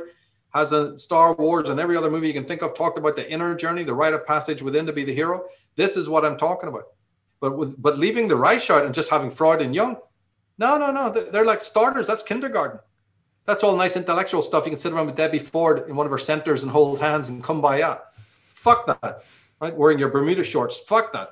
All the New Age movement still hasn't got it. That's why I throw it out. It's useless. Hasn't even, I was in it and studied it. I know they didn't have this piece. The little bit of Jung they do throw in there is so utterly dog chewed, rat chewed. And I do podcasts on that. I've got two videos, I think, on the New Age fraud, maybe 3, where we tear into that thing. It leaves out the true shadow work because it left out Wilhelm Reich, who died unknown, one of the great forgotten geniuses. How to take him down. First you do that by slander, and then you do it by just coming and grabbing the guy and throwing him into a jail. Well, we need to honor those men. Keep, the fires burning of their great wisdom, and better still, do what they said to do and bring up your children as unarmored beings. They're the ones who are going to fight the evil like you've never seen before, because they don't have the evil within. If you've already bought homeopathically a tiny little seed of the evil that's ruling the world, how can you move? That's the stone in the shoe that stops you getting even to the garden gate, let alone climbing the mountain. And that's what we're all hampered by. But nobody wants to look at that. So Tsarion's dark. He's evil. I can't get what he talks about. He's too repetitive. Every trick in the book has been used to dissociate from the truth. But I'm only speaking the truth that's already raging in the back of people's mind. And anyway, haven't we tried everything else? See, I can stand back and say, well, aren't you bored by now trying every other strategy except psychology? Right. But see, but they haven't. Tomorrow they're going to be taking entheogens, and there's already a Dionysian cult is moving up gear to get everybody to believe in some, super pill that's going to not only take away all your discomfort, like armoring can be dissolved by a pill, like hell. No, armoring is the euphemism for the inner fight. Armoring is the force that is really against you. But while you're looking out there to the halls of government, what a lovely ruse. What a fantastic way out, escape mechanism. They are responsible. Yeah, they are responsible, but there's much more to it than that. Their power is over your structure. Right. So even if you got to their throats and said, show me your take me to your leader, how do you control the human world? They'll go, you. All there is you and the condition you're in. We have just manipulated your own ignorance mentally, but far more structurally. You go, what are you talking about? The first one I got, yeah, I'm a bit ignorant. What's that other thing? You just cracked it. They're just going to point to you and go, you are your own enemy. And they'd be right. So they win the ritual. Because haven't they come out and told you in a million ways what it is that they do? But they know that as soon as your hand moves to fight them, you're in a state of handicap. They are the Shaolin masters. They can knock you for 6. As I say at the end of the Atlantis book, only when they cannot destroy you have you won. It's not about destroying them. It's making sure they cannot destroy you. That means the psychic sovereignty is rare in this world. And what do we do with the men who come to show us how to do it? We burn them. Yeah, plenty of reason for pessimism. The very men who step up and say, I'll show you how to get back to absolute strength, not just mentally, but psychically, because that's your weak spot. That's your Achilles heel. We put them in federal stockades. We burn their life's work. And then we expect good karma for that. I don't care about hordes. I'm not interested in mobs and the many fighting anything. All the mob has ever done is end up fighting amongst itself and burning the very man who came to save them. Says it in the Bible, says it in other places. It's true. The awakeners are the people that we want to get rid of, right? Yeah, we have quite the task ahead of us here. This is nothing to sneeze at. Michael, thank you so much for doing this chat with me. There's a million things to follow up on here, and I really appreciate kind of that being able to jump all over the place with me like that. I do have one final thing I'm going to ask you here, and by all means, take the floor before we say goodbye. And I want to thank the audience too. You know, really appreciate you guys supporting SOM TV. The timing is crazy, Michael. We've been censored 10 Ways from Sunday, and then just this last week we got taken off of Linktree, so I can't even share my links to all the platforms after building them out. But so that's all right. Good things are coming. I got solutions down the road in the pipeline here. It's just crazy timing of it all, but. I want everybody to know. You go to michaeltsarion.com if you want to learn more. He has so many different areas of expertise here, and we could just take each one and have 10 episodes based on each one for real. So I really appreciate you doing this here and now. When we look at a lot of the stuff going on right now, and some of the folks that are, I would say, at the forefront of certain modes of thinking. I think of General Michael Flynn as an example, leading a pro-freedom movement. I think of the My Pillow Mike Lindell character that is doing so much in the name of freedom. You know, whether these folks like money or do things for money, I don't really care. It's the fact that they're out there fighting alongside those who want to stand in their own power. I even think of Michael Jackson when, you know, he was around speaking loudly and aggressively against the music industry. And by the way, music, I want to talk with Michael about music sometimes. I see a lot of guitars in the background of your video clips, so I know there's something there we could talk about too on the side. But and then here we have Michael Tsarion, who, like I said, ladies and gentlemen, is one of the most formidable voices in this battle, in this effort, and has changed so many people's lives for the better through, I'd say, perturbing their mind and their belief systems through his deep research and deep knowledge. And by the way, you're articulate as hell. You have a way with words. You have a way with language. I could listen to you talk all day. But your name is also Michael. Are you the Archangel Michael? And I'm going to hang it up with this one and give you the floor. But you have a handful of Michaels out here, and in my mind, you're the first and foremost there. But are you the Archangel Michael itself, sent here to save us in a sense? And if so, maybe, you know, what do you think about that energy, the idea of that Michael energy on Earth? Does that tie into any of this? I'm mostly having fun asking you this, but I want your thoughts on that because it is kind of interesting. And yeah, I'll give you the floor on that. Yeah, well, you see, the name is interesting, right, in the sense that it actually, I've looked into its origins, and it comes from Mikal, which is a Sumerian king. So it has, to me, it hasn't got an off-world meaning as much as it has a historical antiquity, Mikal or something like that. I can't remember. Or Makal, something like that it comes from. It's an interesting origin. you know, and the origins, as far as I could tell, were Sumerian, and it represented a king of some kind. And that king was so eminent back in Sumeria that, you know, on his tomb or something, they gave wings, you know, they gave a big lance. And so the story of Saint Michael actually comes from the Sumerian, as does many other motifs that turn up later on in Islam and Christianity and whatever. So it moves through the Persian, you know, Turkey had a great empire. And then the Turkish Empire was connected to Sumeria, actually. So the king of Sumeria was the king of also Egypt and of Turkey, I found out. But more than that, I don't know. When it comes to the truth, I just do what I do. I mean, remember I was saying it's like being a boat. You just raise the sail and you let the tide and the winds take you wherever you need to go, really. That's the only way I can express what I do. I really can. I can't put my signature to it. And then doubly so, I only do the work. The only thing I ever come across when I look into why I do what I do is because I want to honor those names, like Wilhelm Reich. You know, I just did a thing on Rudolf Steiner. By the way, you're talking about St. Michael there. That's interesting. This week I did something on Rudolf Steiner. So again, just to keep those names out, right? So that people remember the great seekers after truth of the past. Because there's the truth, that's elusive. But the men of the truth have names and addresses.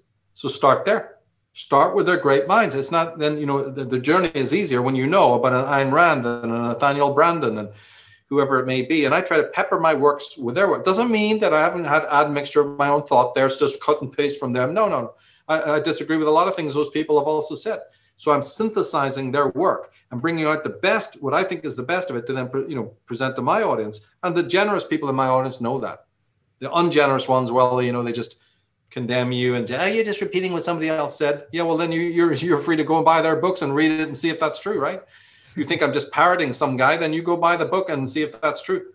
No, it's another process going on of a man who respects their work, but not uncritically, right? And then I go and abstract from their work, but I do it in a way that I think the modern audience will understand and appreciate. You know, so that's more what I do. And I just try to do it in a modern idiom because some of these guys are writing from the 1700s and even before. And even some writers in the 20th century are really poor writers. They wrote in a very obscure way. So, you know, there's an extra duty then to sort of get what they're talking about in your head and then sort of express it, you know, in a way that I think the modern public can understand. And, you know, it's been successful. I get emails, I get every single day. Just got another 2 emails today from people saying they just love the articles and it's changed their life. You know, and it's also helped them take on detractors in their midst.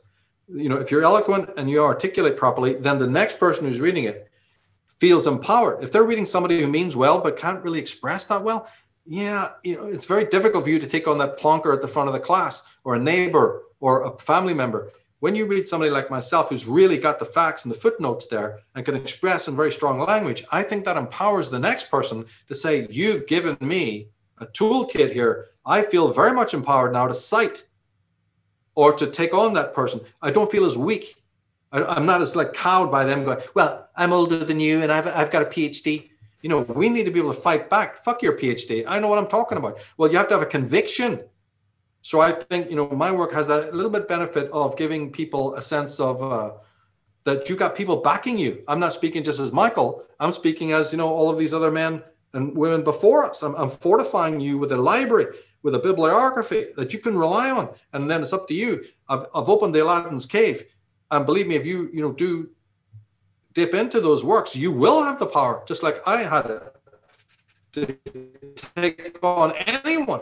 I mean, you wouldn't believe, you know, I started off way back saying, one day I'll be able to show you how your materialism is wrong, or, you know, I have to listen to you now because what you're saying about religion or morals or whatever, but, you know, I'm doubting it, but I also know I don't have the wherewithal right now to combat you. So, okay, you win, but you win the battle, not the war. Come back in 10 years and you'll meet another person there ready and waiting. And that's what happened. So I'm always aware, you see, of the person sitting in that little room somewhere, you know, in Croatia or wherever, all the people that email me, you know, or Wolverhampton in England or somewhere in the middle of America, right? I'm always aware of the struggle that they're going through. So I try to glean everything, cater it to that their thought, you know, read back on my own work time and time again and fix it, just to make it smoother and easier to understand. I really put the work in. to make sure that it's customized for anyone who's well-meaning and can read, but it's customized to make it just that much easier. It's like the same thing I would do if I was teaching somebody an instrument, or piano or something like that. Try to make the onus is on you as the teacher to try and make it entertaining, interesting, and very empowering and unforgettable, or at least a place where somebody can go and say, no, I'm going to quote this to somebody. I'm going to cite this, or I'll write a letter out and I'm going to use some of what Michael has said or the pointers that he's given me. And watch out, you'll get no response. Those people have to go. It's happened time and time again. I get emails every year telling me, dude, it works. I confronted this boss hog, who's waving his PhD around, and I flattened him. He was like, oh yeah. And worse, if you listen to this, some of the podcasts I've done, you'll get feedback by saying, I've had them climb down. I've had people actually say, no, you're right. Those emails you sent me with information. Yeah, I agree. You're right. That's called victory. That's called victory. Brilliant. We need it. Love it. Michael, thank you so much for not just coming on the show and making me and our audience so happy today, but also just this awesome this fire that's in you, nourishing it, keeping it going, keeping it alive over time. We're in such wild times on planet Earth here that we really, really all should be doing our part to learn, to grow, to develop. And it is voices like yours, pioneers in the war for truth, that we owe so much to. And like I said, hopefully in the future we connect again and we can dive deeper and share a little bit more. It means so much to have you here. Anytime, mate. Yeah. Yeah. So thank you again, and to the listeners and whatnot. Thank you so much for tuning in again to an SOMTV exclusive interview with the one and only Michael Tsarion. Make sure you check out his work, unslaved.com, as well as michaeltsarion.com. There's plenty to see there. Type them in on any search engine. I'd say BitChute. It's probably the best one. BitChute and maybe a few others. YouTube likes to scrub you, man. That's just kind of unfortunate the way it goes, but he's everywhere. You can find his works, and it is worth checking out. Thank you again, my man, and we will catch up in the future. Absolutely. Thanks so much. All right.